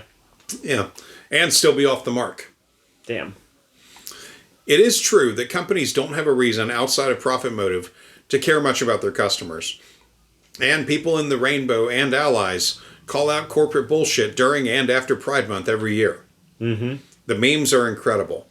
IKEA keeps with it, at least. Yeah. I mean, and Target is going to sell, Pride stuff year round. Like, you just got to know where to look. Yeah. But yeah, like, they have taken an effort in the last couple of years to really bury their Pride Month stuff. Mm-hmm. Not to have it facing forward, to have it, like, facing the back of the store. Yeah. And that's in any Target that I've been in around here. Mm-hmm. So, yeah, I mean, but at the same time, no one really expects these companies to really have their back. No one, I want to say, I haven't met anyone who's that naive. No. But at the same time, it is still nice to see a company make an effort. Because some of those products have made me laugh to the point that I've almost bought them for myself just because I'm like, oh my God, that's excellent, Like, but the fact is, we have enough coffee mugs. Mm-hmm. Even if I like what's on one, I'm always like, man, I literally don't have cabinet space. Yeah. For all the coffee mugs that I want to buy, because I see a lot that are cool in my daily job. But anyway, pharmaceutical companies do have an interest in keeping people alive and on drugs. Mm-hmm. So while that is profit related, it doesn't help them to be totally disinterested in the living. Yeah. And society at large has an interest in making sure that people feel safe, secure, and happy. And this is true of any successful social order. Mm-hmm. So whatever. Moving on. When you start seeing them all jump on board and saying the same language, you have to pause and you have to ask yourself why. We know that we grew up, if you're around my age, there wasn't this forceful of a campaign to get this topic of queer identity in the classroom. I mean, the concept of a teacher telling us to lie to our parents about where we were going, it's unfathomable. It should be unfathomable. And whether or not you agree with queer identity or you agree with trans identity, you should be outraged that this was done behind the back of a parent. That is how you should feel. And the reason for that is because where this leads, this is not something that is harmless. This is something that is very harmful, because if a child begins to be confused about their gender because of the coaxing of an adult that is not their parent, the next step is to, and legislation is passed to allow for this, to get this child on hormone blockers, okay? And that is a very, very, very serious, irreversible decision if you stay on hormone blockers. Okay, so before Candace goes on with this, hormone blockers, also known as puberty blockers, are useful when a child may be developing too fast and for kids that identify as trans either way. They are useful in halting the puberty process for the sake of the child as they figure shit out along with their parents. They can stop the development of breasts and menstruation in girl bodies and vocal cord deepening, facial hair, and genital development either way. They have been in use since the 1980s for various reasons by parents and their kids. For Candace, to say they are irreversible is a load of shit. If a parent decides to go with their body, or if a patient decides to go with their body's original path, they can go off the blockers with doctor assistance, and life continues as it was. But if they are sure about their gender identity, they can move forward with hormone therapy and surgical options if desired, and these options typically don't become available until about age 16. The only long-term known effect I could pull up on puberty blockers is a bone density loss, but that problem goes away as the blockers are weaned off, either because they have chosen their birth sex, or they have started trans hormone therapy and are weaning off the blockers. Now what follows next is Candace reading from a Reddit post. I love Reddit, and I have used it to grow the show audience significantly by directly interacting with people either in comments, posts I've made, or over direct message. Candace loves to talk a lot of shit about Reddit, even in this very series, so I have to assume she is on it or was on it quite a bit back in 2022. Yeah. Anyway, here she goes. Which brings me to this next segment. I have to read for you guys this post that went up on Reddit. I read it on my show.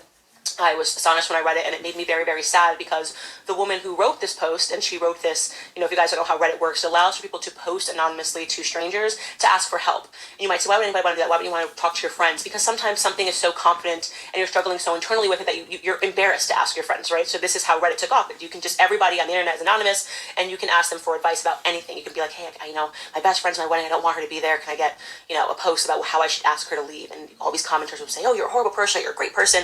So this is a post about a parent that is just really coming into Reddit in desperation, and she is talking about her son, who she gave birth to, who I don't know what happened along the way, but perhaps got confused about gender and was given hormone blockers, and she's seeking advice. So I'm going to just read this woman's post verbatim, because I think it's really powerful, and it broke my heart in a million pieces, and I just think it really assigns the reality to what we are talking about in a world of so much deception and so much urging.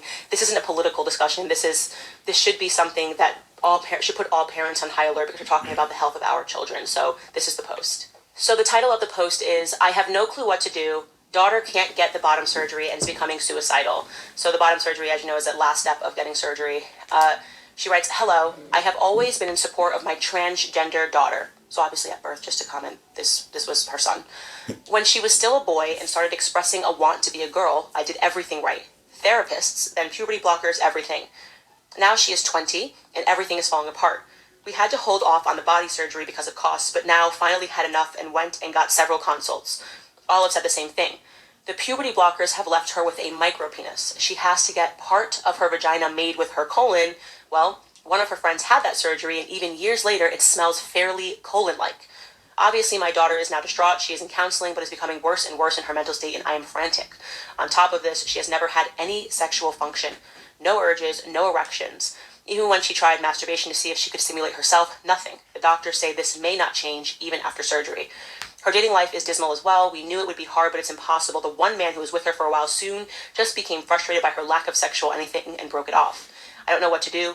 A friend suggested I post here for advice. Please help me help my child.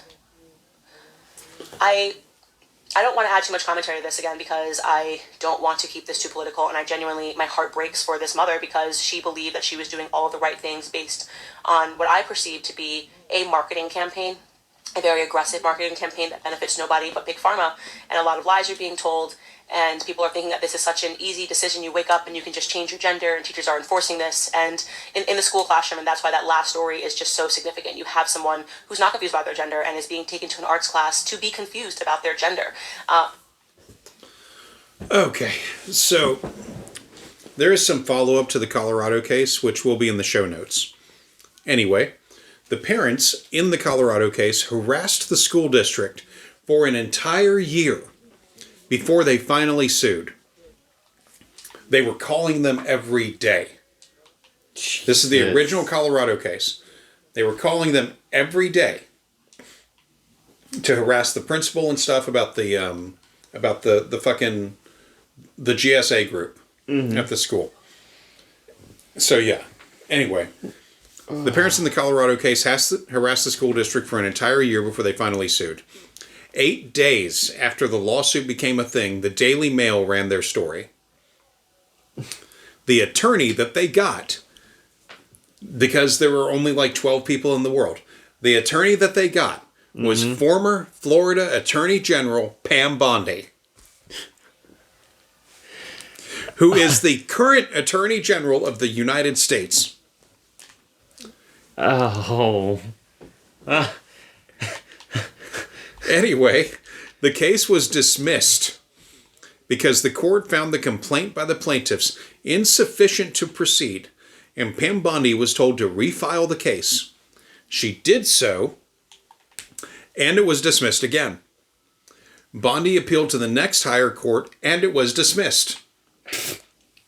The case was appealed again to the 10th Circuit Court, and again dismissed by the court on the same grounds as the previous dismissals. The only place it could have gone next is the U.S. Supreme Court, but it seems to have died since Bondi left it alone to go help the Trump administration be more fascist than anyone was really prepared for it to be, and to lie about Jeffrey Epstein. Anyway, the case went nowhere, and as of this podcast, has not been picked up by the U.S. Supreme Court to be heard. So if you needed any further proof that Pam Bondi sucks as a lawyer and has a lack of legal sense, there you go. On to the Reddit material. Yes, most people on most Reddit posts I've read have not used their real names. And if I had created my account alongside this show, I would have just named it Gish Gallop Girl, but I've established the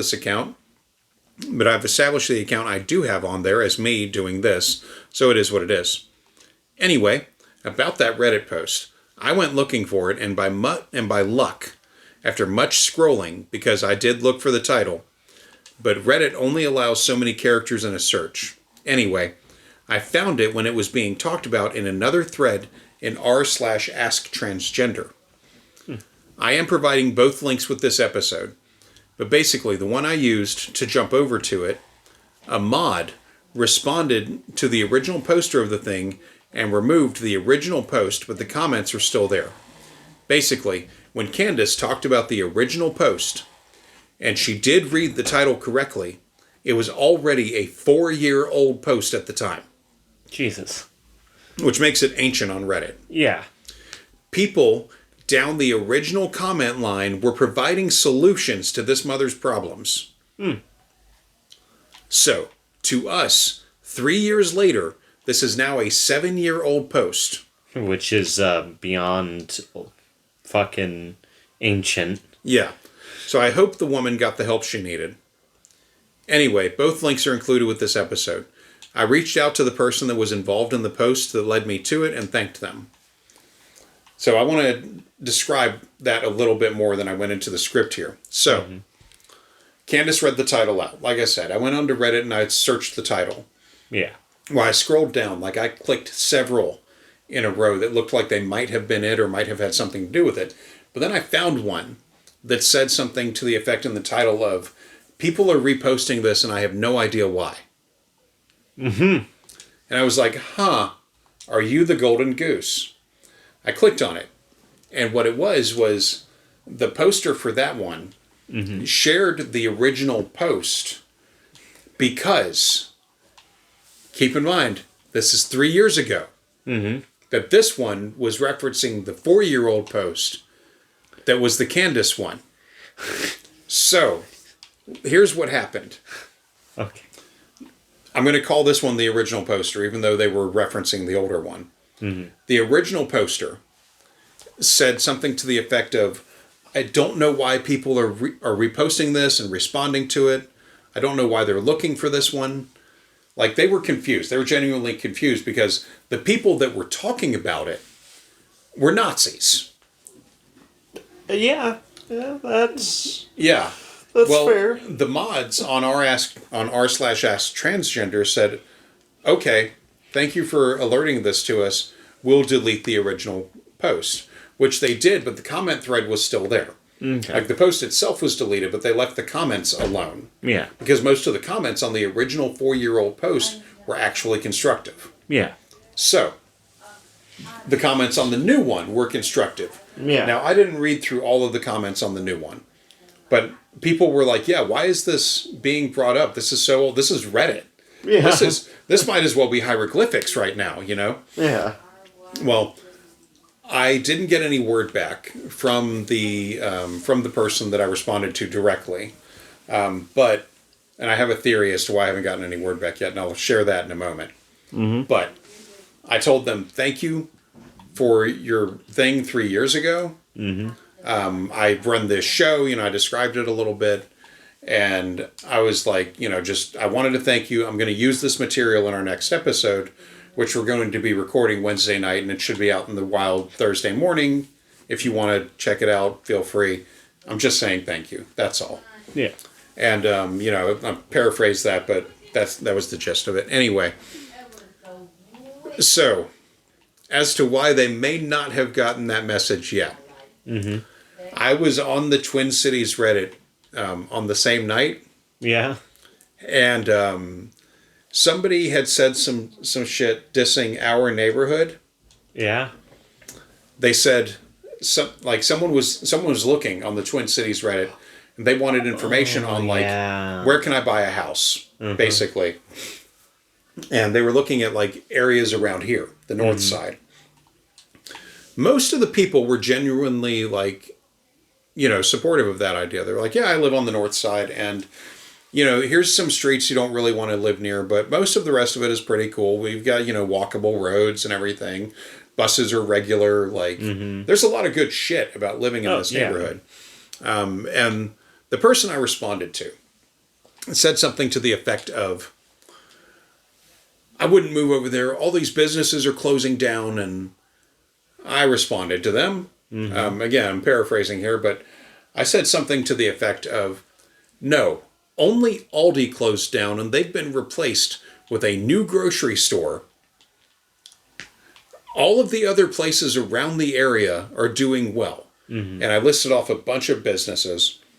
And then I said something to the effect of calling them a racist fuckwad that deserved, all kinds of violence and death. I didn't say all kinds of violence and death. I got really descriptive. I got real granular. Yeah. Well, they reported that comment. Of course. Yeah. And I got a 3-day ban on Reddit. Fair enough. Yeah. I was like, all right, man, I'll take this one on the chin. I did try to repeal it, though, because I was like, fuck it, why not? I tried to repeal it. I tried to appeal it, rather, and Reddit, I pretty much got a comment back from a human being pretty soon after that, and they were gracious, as Reddit is, and they were like, yeah, the ban stays in place. I was like, all right. Yeah. Okay. Fair enough. Yeah, I gave it a shot, man. But, I was like, all right, well, that happened. That could be why they haven't received it then yet. Yeah. Because because I had done that prior to sending out the DMs, and also what really kills me is there's a family back in Jacksonville that I've been DMing with back and forth, and I'm not I'm getting messages from them, but I can't respond, and I don't want to respond with one of my sub accounts. I'm trying to keep those really private. Yeah. Particularly the one that I use to go onto the r/Candace Owens sub and fuck around on there. Mm-hmm. So I'm trying to keep those in their own lane. But I was like, all right. So fortunately, my ban ends tomorrow. So all of the messages should start going through. Hopefully. I kind of hope so. Yeah. I mean, because I had sent the Jacksonville family. I had sent them a bunch of pictures. Of cool shit. Yeah, I remember you. I was taking those photos the other day. Yeah. Yeah. Well, I got informed the next day that I was on a 3-day ban. Yeah. Well, they may not have gotten any of my messages. Yeah. That's likely. Yeah. So that's the thing. So yeah, if you're hearing this, that's what happened. But yeah, I'll be in contact with them again tomorrow when, the ban is lifted. I'm like, hey, I got your messages. Here's what happened. By the way, listen to the latest episode. They know about this show. Okay. Yeah. The dad in the family is the one that I've been like back and forth with. He's in a field where he can.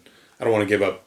I want to throw his business out on Front Street, but he's in a field where he gets a lot of time to like listen to podcasts. Yeah. And so he's been like catching up. Okay. On our show. Yeah. So if you hear this, that's what happened. Anyway. When you get to this. Yeah. I'm not sure where he's at on the show right now. Anyway, I think he was still in the high tens the last time that we discussed it. But okay. Yeah. This is episode 35. Oh fuck. Yeah. I didn't realize we've done this 35 times now. Yeah, I mean, well, granted, the first 7 or 8 episodes were Please Only One Lie at a Time. That's true. And then we have a couple in there, like there's the one Post-Election Blues where we didn't really cover any Candace material. Mm-hmm. We were just talking about how fucked everything looked. Yeah. And then there was there's another one where we explained the name change and the show moving forward, and that's only about like 20 or 30 minutes, I think. I don't think that one's that long. No, I think that one was just a bit of a fuck around as well. Yeah, because we just wanted to put it out there and just do something and describe like, we're changing the title because So, at any rate, here's the next clip. Who benefits from that is the question. And so I wanted to share that with you because I just think that this post represents a reality that is not often spoken. And it's very important that parents don't get tied up in the political arguments or trying to make a statement politically to show how welcoming and open you are to conversations, and really understand what we are setting our children up for life, right? Do not become somebody that succumbs to peer pressure, right? To social peer pressure, right? I just want to be socially seen as okay or this or that. No, this is your child the rest of your life. If you went from hormone blockers for X amount of years and now you're suicidal, I'm going to assume that now is going to put you on pills that have to do with your mental, right? This individual, once a healthy boy, is now somebody who is going to be a victim of Big Pharma, a customer of Big Pharma for the rest of his life. So, her life. Candace's transphobia is off the fucking charts. Before this series, on up to now, like, I have to wonder sometimes where it comes from, if it comes from anywhere, or if she's just stupid. I feel it's probably just stupidity, since even Alex Jones has admitted an attraction to trans femmes like Blair White, who Candace, I am pretty sure, still hates with a fiery passion. Yeah. And now it's time for her to do a thing I wasn't sure that she would actually do. I'm going to talk about diphtheria because so many guys wrote to me and said, Candace, you forgot about the D&D tap. Fuck, really right. yeah. I forgot that you forgot about that. I am 8 months pregnant and things slip your mind, pregnancy brain, which you could just always blame, by the way. It's the best thing about being pregnant. If you forget something, you just go, pregnancy brain. Okay, so I'm going to very quickly cover this because actually what this really led to were more questions than answers, but I want to tell you, early on, when we first did the first episode, I told you that Big Pharma uses a lot of tactics, and one of the things that they've been very good at is convincing people that the problem was bigger than it ever was. We talked about this, obviously, with tetanus, when I told you that there was only 550 cases in the entire United States, and that included children and adults, when they decided to introduce this vaccine. It's just essentially nobody was getting tetanus. So the document that I want to show you guys right now is the single biggest contributor, and I can't wait to share this on Patreon so you guys take a look at this, that has made me realize how overblown in our own heads all of these various illnesses are. Like, for some reason, we think that everything was a plague. When you talk about any virus or any vaccine, you assume that millions of people were dying of this, and that's why we have this vaccine, and now it's gotten so great, and it's gotten so amazing, and Big Pharma takes the credit, and they go, ta-da! And diphtheria is one such story. So this document is from the Journal of American Medicine Association. Obviously, you guys know me. I would never, ever, ever share anything but trusted sources, and who more trusted than the AMA themselves, right? This document was... Yeah, it says the person that talks mad shit about Reddit and Wikipedia and just used a Reddit story that was filled with errors from 4 years prior to the time that she read it aloud. And I have to say this, her people on her Patreon misspelled the word published when they put up the link. Is it published? I'm going to spell it out for you. I want you to grab your phone and just tap out what I'm going to tell you here. Just let me know when you're ready. Hang on. Okay. Let me Let me find a thing. Okay. Okay, so I don't know how this escaped a basic spell check, but it is spelled in the description as PUBLICHSED.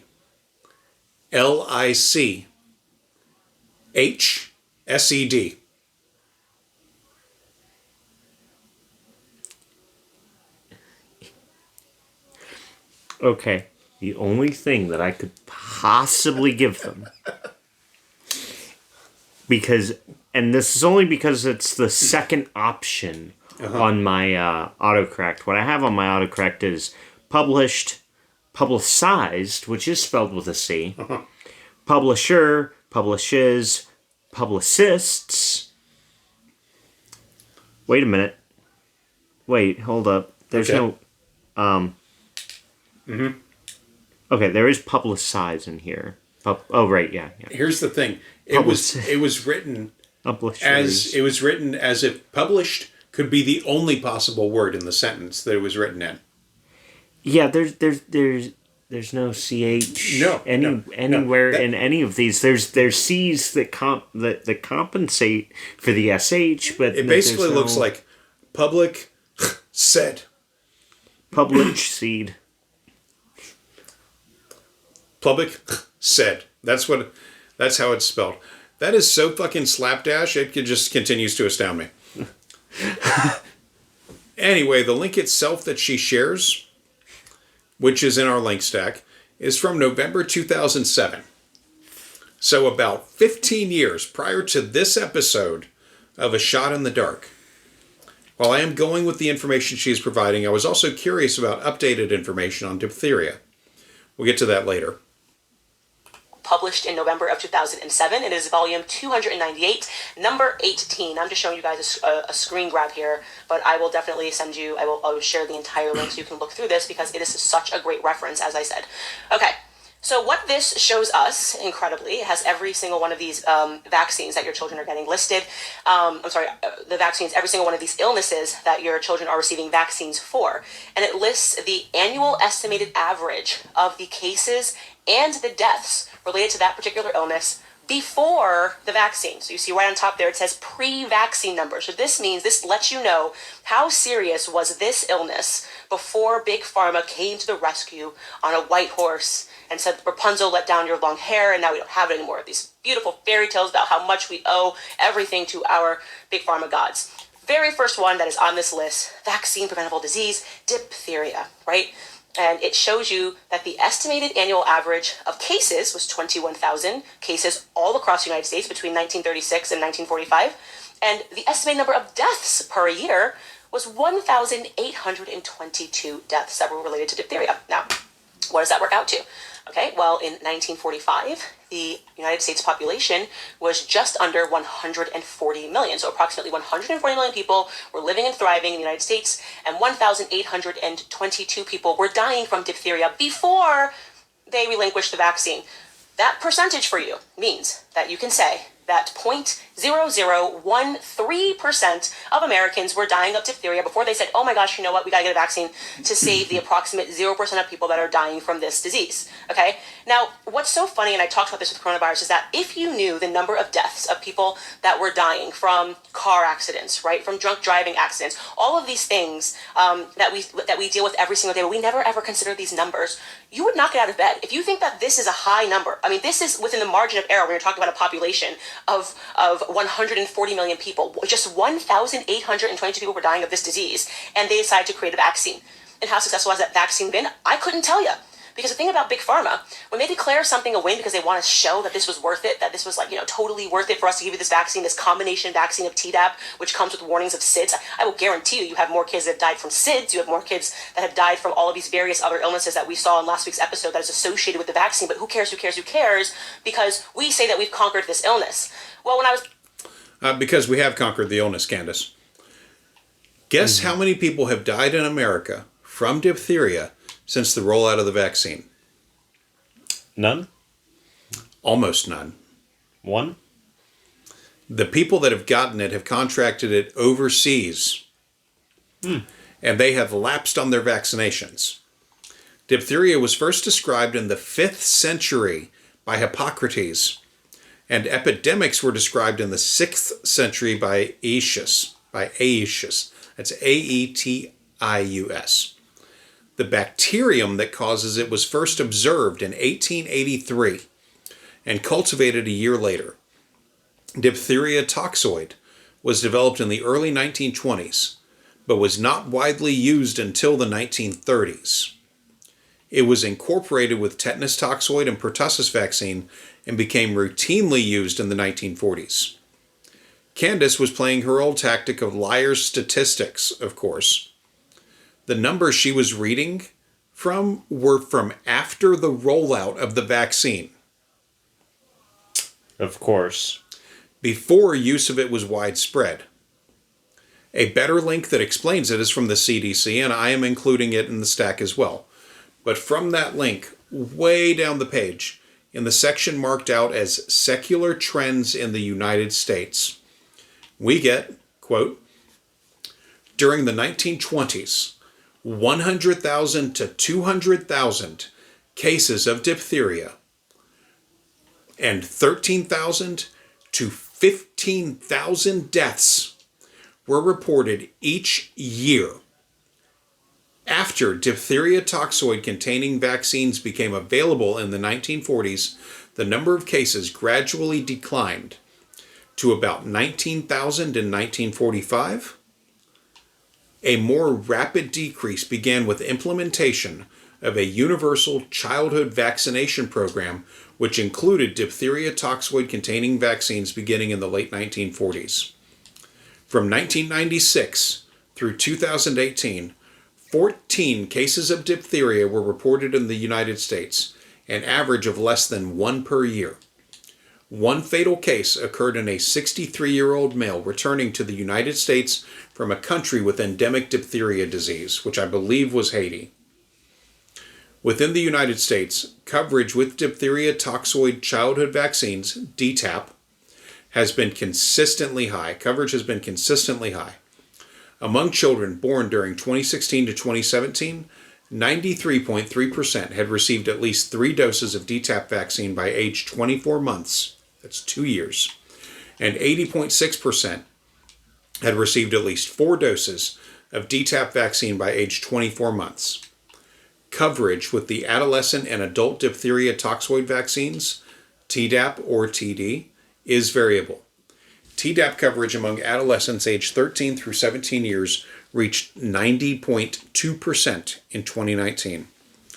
The rest of the information is a fascinating read, but it stands that the information Candace was reading was from the years 1936 to 1945, which is when diphtheria was on the wane due to a slow rollout of the vaccine, due to a fucking world war against fascism. Mm-hmm. But in post-Dub-Dub-Dose America, diphtheria rates dropped sharply and were almost non-existent by the 1970s.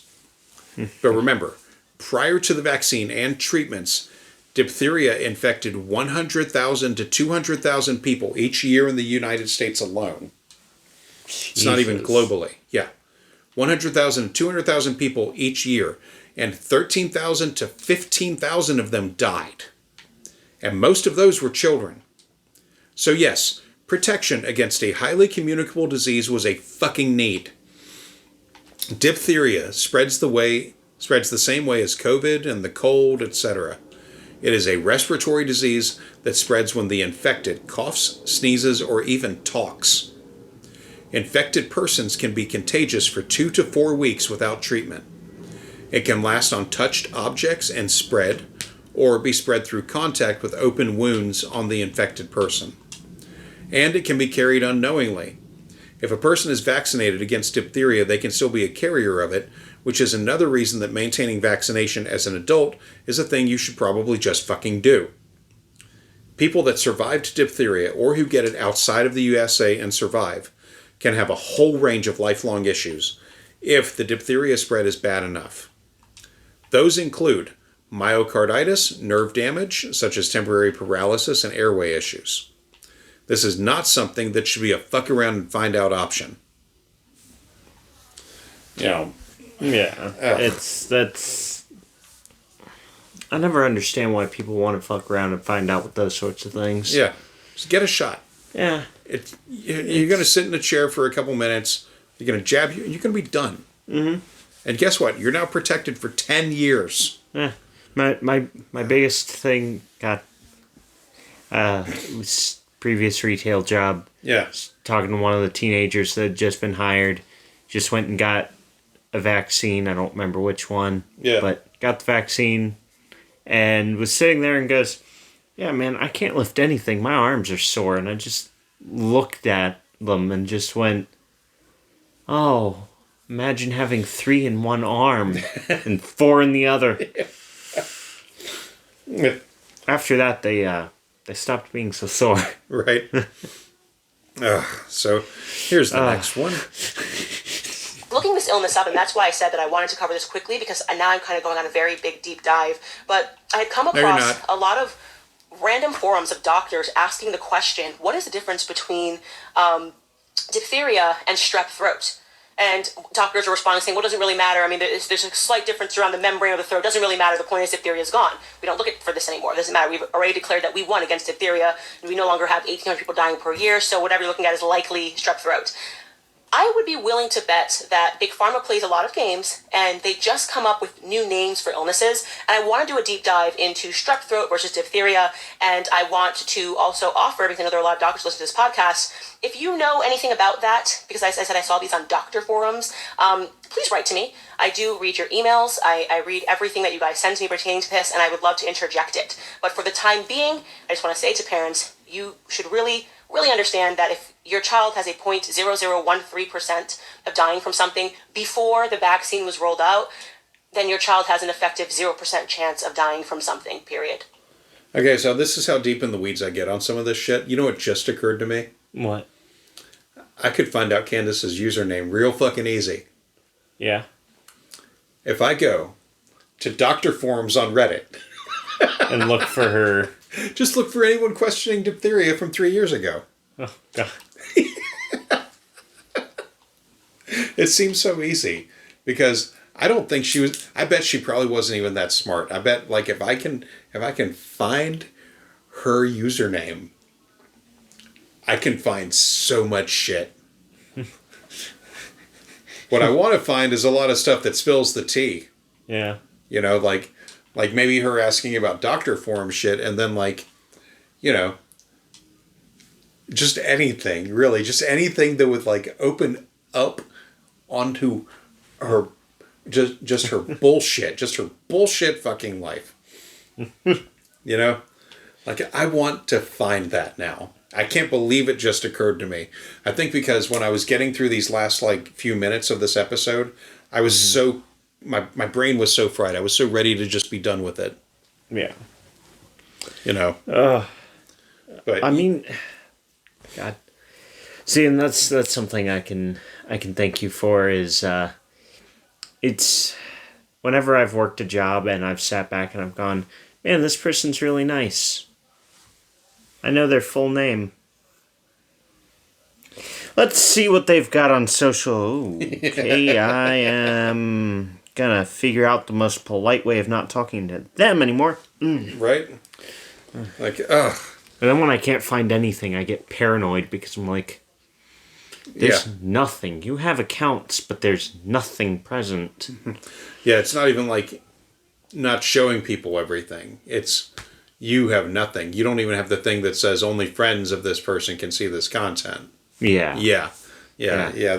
That always, for the modern people, that always kind of gets me. Now, if I meet like I don't want to throw Mennonites totally under the bus, but if I meet like a Mennonite or an Amish, I get it. Yeah. I'll give them some leeway, you know, but it's like... They're not exactly going to be out in the fields taking selfies with Hamish. I mean, maybe not. There's different rules for their different communities. But yeah, still, it's kind of like, you live in the modern world and you have nothing out there? Mm-hmm. Yeah, no. That all said, also off topic here, but Candace... Earlier this year, I found this out somehow, like in one of my many deep dives into her bullshit. She apparently reset or deleted her Instagram account. Oh. It's funny. She was the only person I was following on Instagram. Yeah. You know what my username on there is? What? If anybody wants to look me up. I don't post to Instagram. I barely... Like, I was only following content of hers on there because she had uploaded some exclusive shit, like having a wing eating contest with her staff or some shit like that. Yeah. Anyway. It is Thomas Anderson 69 Noise.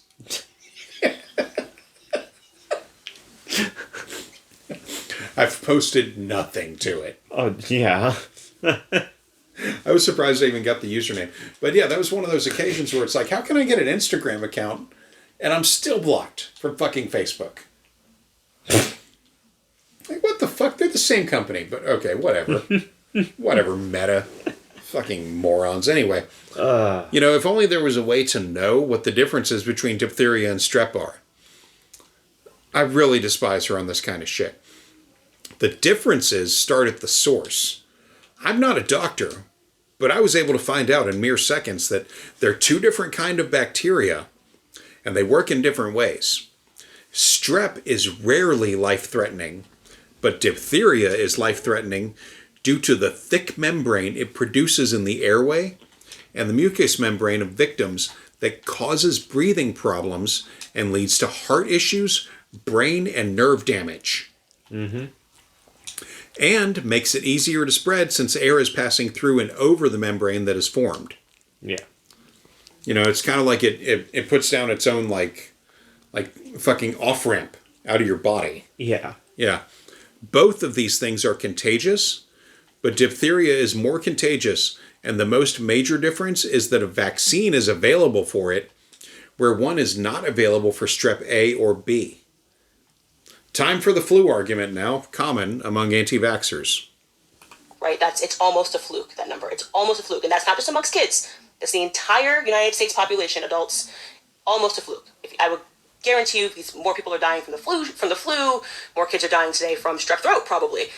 So it's going to be interesting. We'll continue that discussion, you guys, when I'm going to read some questions I received on patreon.com from some of my supporters. Yep, more people do die from the strep or the flu than diphtheria in America because we have a fucking vaccine for it. We don't have one yet for strep, which kills an estimated 1,800 to 2,400 people a year from invasive and untreated cases of strep A. The flu kills anywhere from 6,300 to 52,000 people per year. That is no excuse to not protect oneself from a different, highly contagious disease that has a fucking vaccine available. Yeah. As such, the last reported diphtheria death in America was a single man, 63 years old, in 2018. He caught it while traveling abroad and was not up to date on his vaccinations. Just out there raw dogging life. Time for Candace's pay pigs to be heard from, though. Yeah. First up, I have Kathleen Strunk, and she wrote, Candace, I want to thank you for sharing your story about your nephew and his cough. My daughter Rory developed a terrifying cough when she was barely 3 months old. After a few days, it got significantly worse, to the point where she would struggle for a good breath and turn bright red. The doctor seemed to push this off as, well, she had the vaccine and really only suggested testing her for COVID, of course. This cough lasted for months, but thankfully got less severe over time. When I say I didn't sleep, I mean it because every minute she was spent watching her breathe. Now at 6 months, her doctor still does not believe that she had pertussis, but the more I researched, the more I know that she had it. This past wellness visit, I declined all vaccines because I cannot risk going through that experience again. She is happy and healthy, and I do not see the need to give her any medications at this time. I received a lot of pushback from the doctor who was ready with articles and studies on why Tdap and Hep B are good, but he was unable to answer the question of why she needs all of these vaccinations at 6 months of age. I look forward to your series, and thank you for bringing parents to a safe place to share their experiences. Katie, thanks so much for that message. Absolutely, as I said, they basically just don't test for certain things. If you say that you've gotten the vaccine, they dismiss it. They assume you can't have it, just like what I said with diphtheria and pertussis. There's just no way my sister's son had a cough for over 100 days, and they were going to tell her that it was croup. I just said to her, this is absolute foolishness for you to even believe this. That's supposed to be a 3 to 7 day cough, but they're so hesitant because, Big Pharma needs people to believe that these vaccines are effective. And by the way, your question brings me to an email that I got and something that I want to explore in a later episode, which is vaccine-induced mutations. You may have been hearing about this, and they talk about this a lot. There are a lot of studies that talk about it pertaining to pertussis, that when you keep introducing somebody to a vaccine, they can actually accidentally create mutations of the disease in which they're trying to vaccinate against, and those mutations make it so that children's systems cannot fight off the initial disease, and it makes it so much worse. This was a guy who sent me, I'm just going to kind of briefly read through this, but his email says, there are different types of immunity: vaccine-induced, natural, innate, etc. As an immunologist, he calls vaccine-induced immunity antigenic immunity and natural immunity referred to as pathogenic immunity. Our natural immunity will build up defense against a pathogen, whereas vaccines build up defense against antigens. As this relates to pertussis, researchers analyzed 343 strains of B. pertussis between 1920 to 2010 to determine how the vaccines influenced adaptive behavior and the emergence of new and more toxic strains. So essentially, again, I'm summarizing here because I want to go through this in a later episode, but there has to be something to this. I have to assume that this could be the reason behind why all of these children that keep getting this pertussis vaccine are responsible for these outbreaks in various neighborhoods, even though they're blaming it on the children that didn't get the vaccine, that are not getting the pertussis. I believe that they have somehow created more virulent strains by accident. And like I said, there's tons of studies surrounding this, so I don't want to put the cart before the horse here and speak out of turn without having done the research, but there definitely is something there. So thank you so much for that question.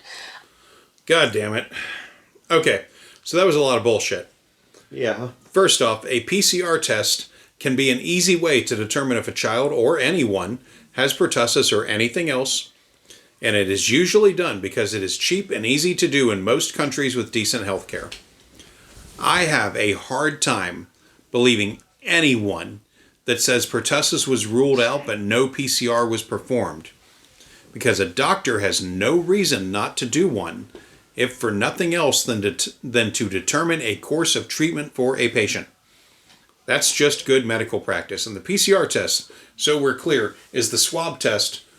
Mm-hmm. Where they swab the inside of your nose, your throat, and then they drop it into a solution. It's very fucking simple.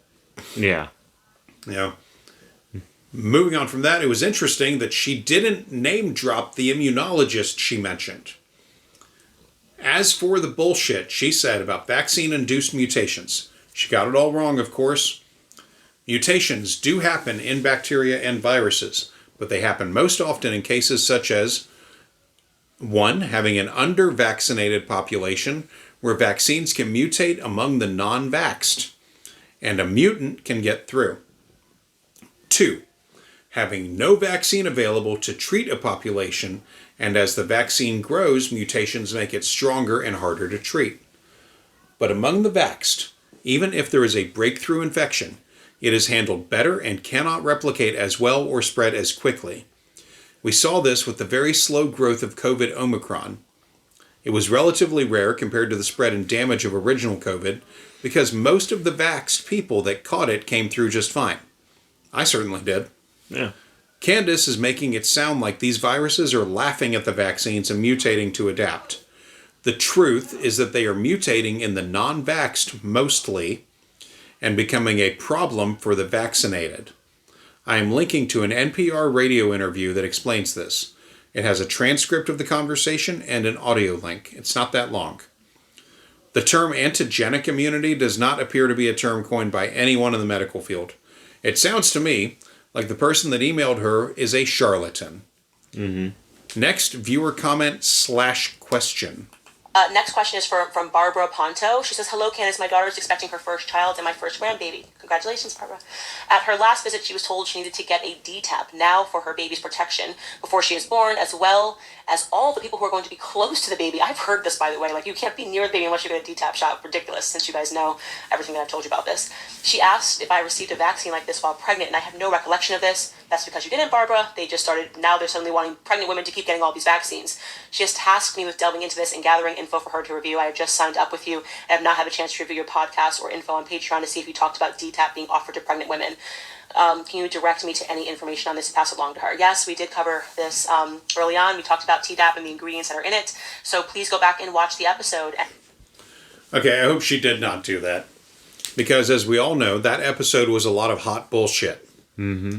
Yes, mothers are being asked to get the Tdap shot before giving birth to boost their immunity and that of the kid they're going to be close to, and it is not uncalled for to ask people in their lives to be vaccinated before mingling with their newborns. Mm-hmm. But it is a real failure on the part of this woman that wrote in to go to Candace Owens to ask medical advice for her concerned daughter. That infuriates me, and it is one reason among many why we do this show. Mm-hmm. Next clip. And, I have this weird feeling about these women that are going to their, appointment 23 weeks. I just saw a woman about this today and found out the baby had no heartbeat. It is around that time that they give women the Tdap shot. And I'm just wondering how it impacts the baby in the womb. Again, it's just a gut feeling and a suspicion that vaccines cannot possibly be good for babies while they're in the womb. It also makes no sense to say that it's going to protect you in the womb and then also demand that the child gets the vaccine when they come out of the womb. How are you protecting your child if their child has to get the vaccine? And why would everybody around you then have to get the vaccine? I mean, this is just such a big pharma scam. I mean, it's just a complete big pharma scam. It doesn't even make sense. Again, I've only heard these in rare circumstances. People saying suddenly that they want everyone who's going to be around the baby to get the vaccine. Who does that help? I don't think the baby. I don't think the mother. I don't think the person that's visiting the baby or the mother. I think it helps Big Pharma, and it lines their pockets. That's it. Everybody just needs to keep re-upping on our vaccines all the time as we make ourselves trillionaires and we make them sicker and sicker. Again, that's my perspective, so please do not take that as a fact. But yes, you can go back and you can watch earlier episodes when we talked about DTaP, and I think it might have been episode 2, and then we talked about it again last episode. So I hope that you are able to find that. All you have to do is log on to parler.com, make an account, and follow me at Candace, and you will see all the work that we have done. You guys, I hope that you've enjoyed this episode as much as I have. I am sorry to say that next week I'm going to be overseas in Hungary speaking, so I will not be able to give you guys an episode. But I do also promise that when I come back, I will do 2 episodes in 1 week to make up for it.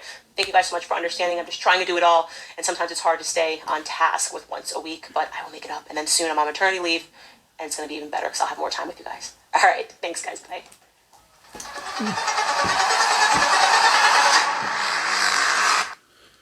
Free at last. Okay, so I let that one play us out. Anyway, getting the Tdap during pregnancy is proven safe for babies and mothers and is a surefire way to protect the kid and the mom from passing on something highly communicable before the kid can get vaxxed themselves. Candace, as usual, was talking direct bullshit that she cannot back up in any way. But also, what the fucking fuck is an 8-month pregnant woman doing going to Hungary? Simple. She was going there to speak and then travel to Romania to meet up with Andrew Tate for their first interview.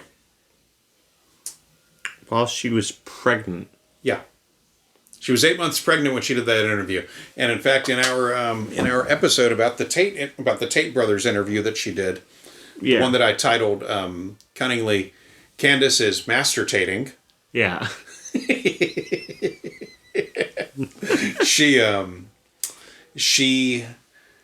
They remarked in the video that this is one of them. I think it was Tristan had said, "Oh, I've never seen you like this before because you're not pregnant. You're pregnant every time that I've spoken with you or seen you." Mm-hmm. Like she fully 8 months pregnant. Went over to Romania. Yeah. Yeah. Fuck that shit. Anyway, let's drink something from Russia. What do we got tonight? The soft drink Duchess, made by, give me a second to pull up the goddamn picture. Wasn't it Black Tap? Wasn't that the name of the country? Black Trap is the name of the company. We think it's the name of the company. Hopefully the name. Well, the name of the soda has to be Duchess because it says on the back in the English. Yeah, soft that's drink Duchess. But I'm saying like the way that the logo is. Oh yeah. Yeah, we're pretty sure it's Black Trap is the name of the company.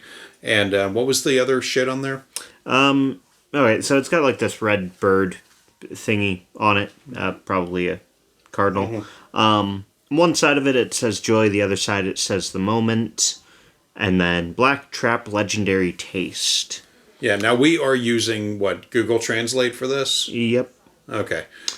And it Okay, so I have two different variants of it. One just says C com Okay. ripe pears, but the other one says made with ripe pears. Okay. Well, considering that they are part of the ingredients, that's believable. Yeah. We have not tried this yet. So, yeah, this will be another one that we're like, I mean, as with all of our sodas for the most part, except for Sunday Purple and the Sarsaparilla, which we're both big fans of either one of those. Because I had the Sunday Purple was another one that was in a can. Yeah, because that's not available in bottles. No. But that is so fucking good. Oh, yeah. Oh, my God. Like, I'm not a fan of grape soda, but I have to not buy those. Because they are so damn good, and they are made with real sugar, and they are very high in calories. They're very thick. Yeah. It's a thick-ass soda, but my God, is it delicious. I don't want to try that brand's other sodas. Oh, I already have. Oh, have you had the cream soda? I've not had the cream soda. Have you had the orange soda? Not had the orange soda, but they have a, fuck. Which ones have I had? I've had their root beer. Yeah. The root beer is... I'm sure it's excellent. Yeah. You know, Kowalski's here, they sell... did we buy that one before? The maple root beer by Kowalski's? It's in a huge, like, oil can. Like... Oh, fucking... I don't remember 1919? No. Oh. No, it's a different, like, local maker. Okay. Yeah, like, it's big. It's a big damned can. It's $5. Jesus. And it is 230 calories per serving. Which puts it about double that of Coca-Cola. Fucking Greyhound. Look at that. What, are they like... They're trying to sell me on getting tickets for this weekend. You've already got tickets for, like, next weekend, right? This weekend. Wait. Oh, it is this, right? Yeah, so we're going to go ahead and talk about this. So, Matthew here is going off to visit some friends. He's been out there before. It's no big deal. Yeah. He's going out to visit some friends in Colorado. Now, remember, we're in Minneapolis, Minnesota. Mm-hmm. So, he's taking Greyhound. So, yeah, he's done it before. So this should be no big deal, but yeah, the before was a lot longer too. I lucked out. I had a feeling one night, and I couldn't sleep. I was sitting there going, if I don't get my tickets now, I'm never gonna fucking get them. Yeah, and I'm just not gonna go. And it gave me such anxiety thinking about it that I just like, you know what, fuck it. It's a Thursday. I'm paid up on the bills. I'll go ahead and get them. Yeah. And I go onto the website. Well, it started with the website. I downloaded the app because I figured, fuck it, if I'm going to use it on regular, yeah, of course. I'll have it. Well, I'm looking through and I'm points. going 32 hours, 38 hours. Fucking one was 42 hours. Fuck. Yeah. My God. And I'm like, why are these all taking so long? My initial trip was only 28. Yeah. And then the trip back was only 20. Yeah. And I looked at them, and they're all rerouting to Chicago for 5-hour stints. What? And I'm like, that makes no sense. Going down to Kansas City and waiting for a few hours. Yeah. Okay, that makes a little bit more sense. Well, that's in the direction of Colorado from here. Yeah. Fucking Chicago's the other direction from here. No. And it's like, no fucking way. Okay. And so I'm like, well, fuck, I might just cancel this trip because I don't want to spend fucking a day in Chicago. Kidding. No offense to any of you Chicagonites. If I'm going to Colorado. The Knowledge Fight boys are in Chicago. Oh, yeah. No offense to you Chicagonites. I'm sure Chicago's beautiful, but I'm not visiting Chicago for fuck's sake. Yeah, you're trying to get out to Colorado, which is west. Yeah. Now, that being said, I do have a friend who plans on moving out to Chicago, so I'll probably go visit when I have a friend out in Chicago. Right. That's kind of what I'm basing my view. The trick is to have a place to stay. Yeah, that's what I'm saying here. To have a couch to sleep on at the least. Yeah, right.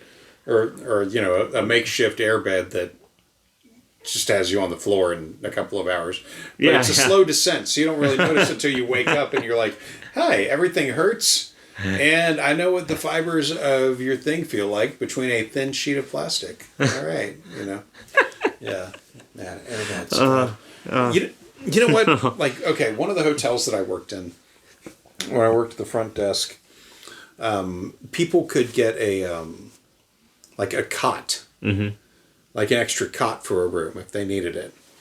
And like we kept them stored away in a supply closet. They were free. Like we're not going to charge somebody for a fucking cot. Like, but I laid one out one night in the office. I was like, how comfortable is this really? Because we have really comfortable beds in this hotel.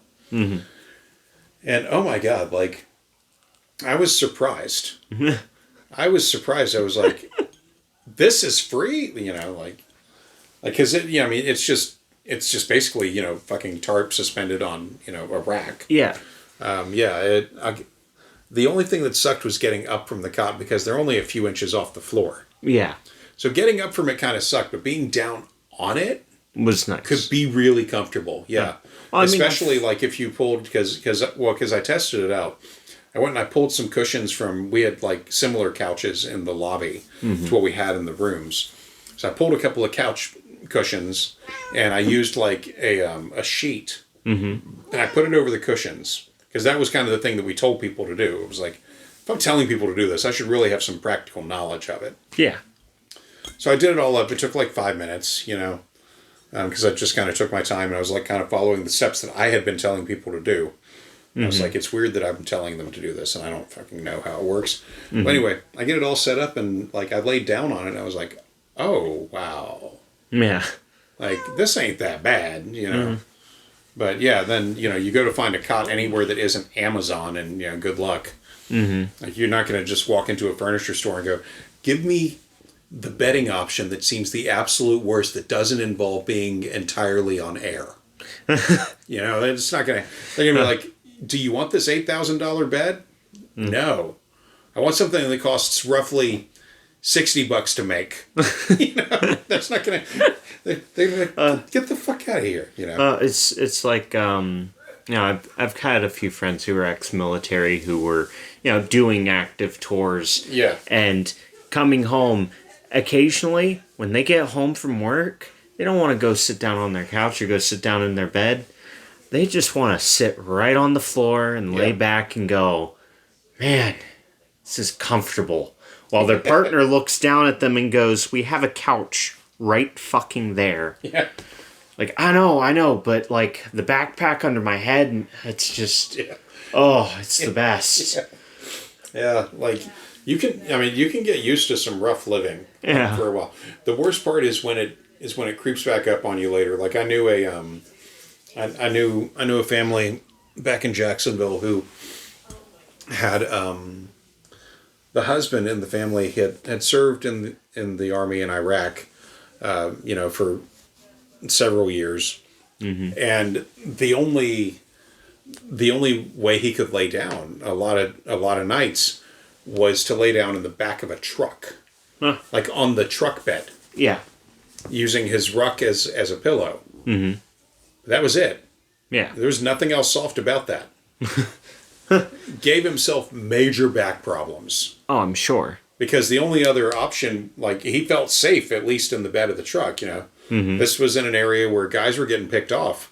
And he's like, well, shit, I at least wanted some thin metal between me and a sniper rifle. You know, because guys who had laid out on the ground were getting shot. Yeah. He's like, well, fuck that. So he traded, you know, the option of getting shot for, like, back problems, like major, like, he needed major surgery when he was out of the service because it all kind of, like, crept up on him. You know, like, yeah, it's really kind of fucked what can happen to people that just get used to that. I mean, like people that are homeless for any stretch of time, they'll typically not report any problems until years later, and then, like, shit like cascades. Yeah. You know, like, I would not want that. I mean, you know, falling asleep here and there, okay, but yeah, the permanent rush. Yeah, when it's a lifestyle and a way of life for you, it can really add up. Yeah. But anyway, let's pour this thing up. Oh yeah. Also, this is an alcoholic beer. Not beer. It's not a beer. Fucking soda. Yeah. I now it said alcoholic beer. Soft drink in the translation, but I didn't see any percentages or anything. So we're really like going into this. Only one thing, but I need to double check. Okay, yeah, do that. Now that being said, this is a Russian. Yeah, just like the Well, no, the Imperial Kvass was Lithuanian. That was the one that had the 1%. Yeah, because the other Russian beverage that we tried was the Taiga Forest one. Carbonated. What's it say? There's a fucking phone number on here for questions about quality of it. Okay. 20 calories. Fuck, they really jam a lot into this. Okay, I just have to say, as somebody who can partially read Cyrillic, Yeah. this is a fucking mouthful that they have put back here. Of course. And translating it into English is not helping because of how close everything is. Yeah. It's all kind of like scrunching in on itself and translates going... Well, I think we've given people enough information, you know? Yeah. I was just hoping to find a percentage. I saw a bunch of numbers on here, so I was thinking maybe... Maybe it'd have the ABV on there. Yeah. Yeah, well. All I'm getting is volume 33 liters. Pour it up. Let's see what happens. I had gotten this at Paradise Market, which, again, unpaid, unrequested plug. I might drop into there. If you think you can travel safely with a glass bottle, Oh, yeah, I can travel safely. I might drop into there and get like a couple that you can take and share with your friends, because we might have some guests on the next episode, namely the people he's going to visit. Yeah. We're not sure yet, but yeah, the timing of the next episode is going to fall in line with when he's over there, so. Yeah. Yeah, it really comes down to their schedules for that week. Oh, Lord. I mean, it's got a decent foam to it, decent fizz. I haven't given a whiff yet. Oh, wow. You can really smell it. Oh, no. Oh, wow. I mean, it's Russian. I'm not entirely shocked, but... Ooh. Yeah. That is pear. That is... Man, that is sweet. And it smells like it has a buzz. I think I understand why my buddy that was in the Marines liked being over on the Russian border so much. Right. I mean, this is pear and apple are in the ingredients list, along with some sugar. But let's give it a shot.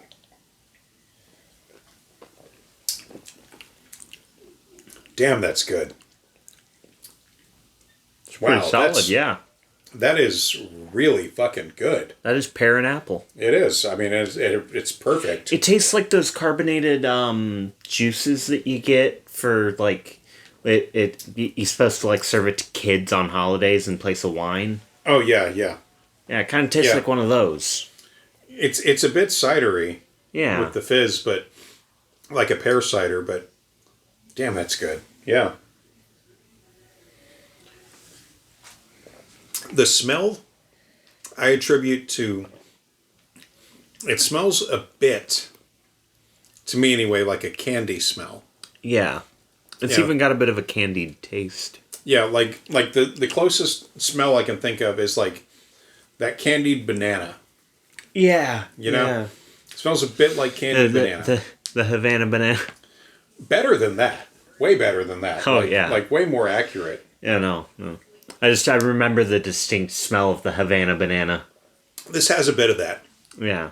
That's what I couldn't quite place it when I was smelling it. I was like, man, that's real familiar, but now I wonder this is a lot better. I wonder if the Havana banana has pear in it now. Right?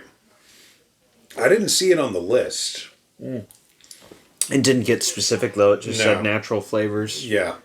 So, yeah, I mean, whatever they can get away with, I guess. Yeah. I can tell you, the Russians were really fucking specific about what they put in this. Yeah. That's quite good. Mm-hmm. That is really, really good. I don't even like pears. This is good. I like pears. They're kind of a bitch to really eat sometimes. And if you don't get them at the right time, they can be kind of mealy. Like, you want to get them when they're soft, but not so soft. Mm-hmm. Because when they're hard to like bite into, really, and get a good chunk of. Like, they're not like an apple. You got to get a pear at the perfect time. At the perfect time? The perfect time, yes. Yeah. You need perfection. Okay. God, it's like trying to buy any Lorian peaches up here. Like, they all smell so good, and they're all, like, soft and, like, perfect. Yeah. But by the time you get around to actually going, okay, I'm gonna get some Lorians, every motherfucker and their grandmother's made a fucking cobbler and cleaned out all of the good pears. Peaches. Well, the thing is, like, honestly, I love a lot of the produce we get here. Mm-hmm. A lot of it is high-end, top-notch shit. Yeah. I have not been impressed with the peaches once. Like, I've had the peaches, I've had nectarines, I've had white peaches, I've had yellow peaches. Same with the nectarines. I'm not convinced they're any good. And half of them come from either Colorado or fucking South Carolina. And I'm sorry, Georgia cornered the market on peaches. Mm-hmm. 100 plus years ago. And they are so hard to get. Like, yeah. Well, it's a pain in the ass to ship it from there to here without them getting mealy as well. It's possible, yeah. But, I mean, South Carolina is just a state away from Georgia. True. I can see Georgia not shipping them out if they're not going to be guaranteed to be perfect and sellable. Yeah. If once again, some friends of mine commit to a move out to North Carolina, I'll just be a border hop away from... You'll be 2 border hops away from Georgia. Oh, border hop away from South. Oh. Yeah. Like, South Carolina's fine, I guess. What I appreciated the most about South Carolina was visiting my grandmother there. Mm-hmm. And we would go to things like Fort Sumter. Yeah. Which is where the Civil War started. Mm-hmm. And we would go to Battery Park in Charleston frequently. Battery Park had cannons, like big fucking cannons from the Civil War period that were pointed out to Sumter.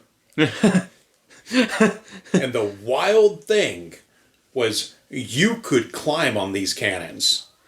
They didn't give a fuck. You got hurt? Fuck you.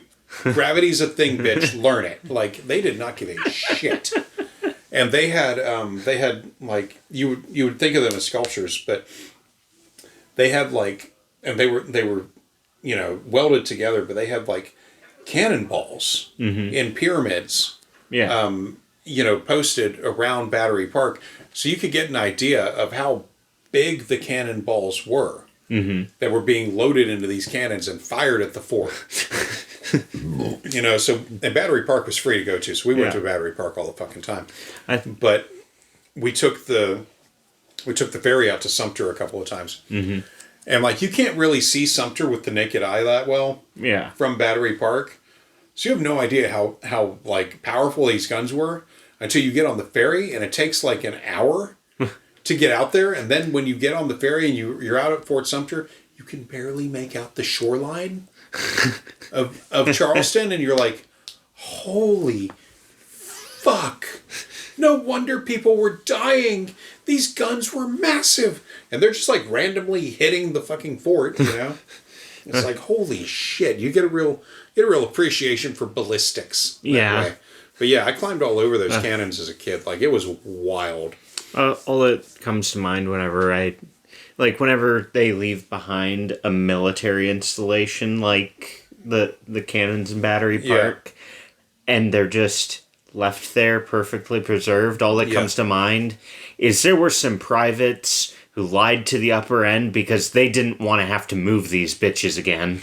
Well, the funny thing about Battery Park, too, was that, like I said, you could really, like they had made the guns largely inoperable. Mm-hmm. Like, it would have been a bitch to move them, kind of thing. But they had made them largely inoperable. The funny thing was, though, when Hurricane Hugo slapped into Charleston, people were worried about the houses, about the historic homes that are there. Yeah. That were rebuilt after the Civil War. So, like, they were, over 100 years old. Mm-hmm. They were worried about the homes, and they were worried about the guns. Those were the only things standing. Relatively undamaged. Maybe some broken windows here or there. But, relatively undamaged. But, those were fine. Mm-hmm. Even the trees in Battery Park were pretty much okay. The gazebo, little fucky, needed some repairs. But most of Battery Park and the surrounding neighborhood were good. Yeah. Everyone else was hit or miss whether or not you were fucked. Because the hurricane was pretty big. It was a big deal. Whenever whenever people get worried about like the historic sites in Florida getting ripped away, and I just would sit back and go, how long's that been there now? Like 100-something years. I think fine. it'll be fine. Yeah, it'll be fine. You're double wide, however. Don't go there. Go to the community center, please. Yeah.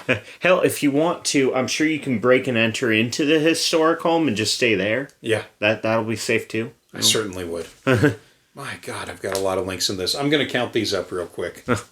Good God. Okay. So I'm counting 1, 2, 3, 4, 5, 6, 7, 8, 9, 10, 11, 12, 13, 14, 15, 16. Okay. Well, okay, 15 links from me. And then 1, 2, 3, 4, 5, 6, 7. About 7 links from Candace. Fucking hell. God. There's so many links for the stack. But okay. All right, guys. So we'll be back in a couple of weeks with episode 10 of A Shot in the Dark. Now, for the original Daily Wire run... Oh, this was something else that I wanted to talk about real quick, too. We're going to continue to do this series right to the very end of it. Yeah. If anyone is still hanging out for this and listening, I may mention this again next week because it only just occurred to me to mention it now. But Candace entertained the very concept of having a debate on her show with Nick Fuentes. This past week, it was filmed at some point, like within the last 3 months, she said. But it was put up this past week. Now, here's the fucky thing, all right? And I found a way around this right away, but they charged $2 for people to watch this. So, yeah, these two idiots got together and charged $2 for people to watch this on their platforms. People that were already paying, I think, for their platforms had to go pay more money to see this, battle of the worst people. Well, then they both separately went off into their separate communities and talked mad shit about each other regarding how they felt about how they were treated during this thing. And it's like, oh God. So we will be covering that after A Shot in the Dark. Okay. I will cover the Nick Candace feud. Yeah. And I hope it only requires one episode. The Nandis, if you will. Something. We'll come up with a name. God. Can't say Canic. No.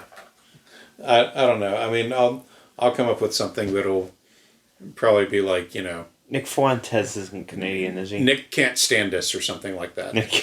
Yeah.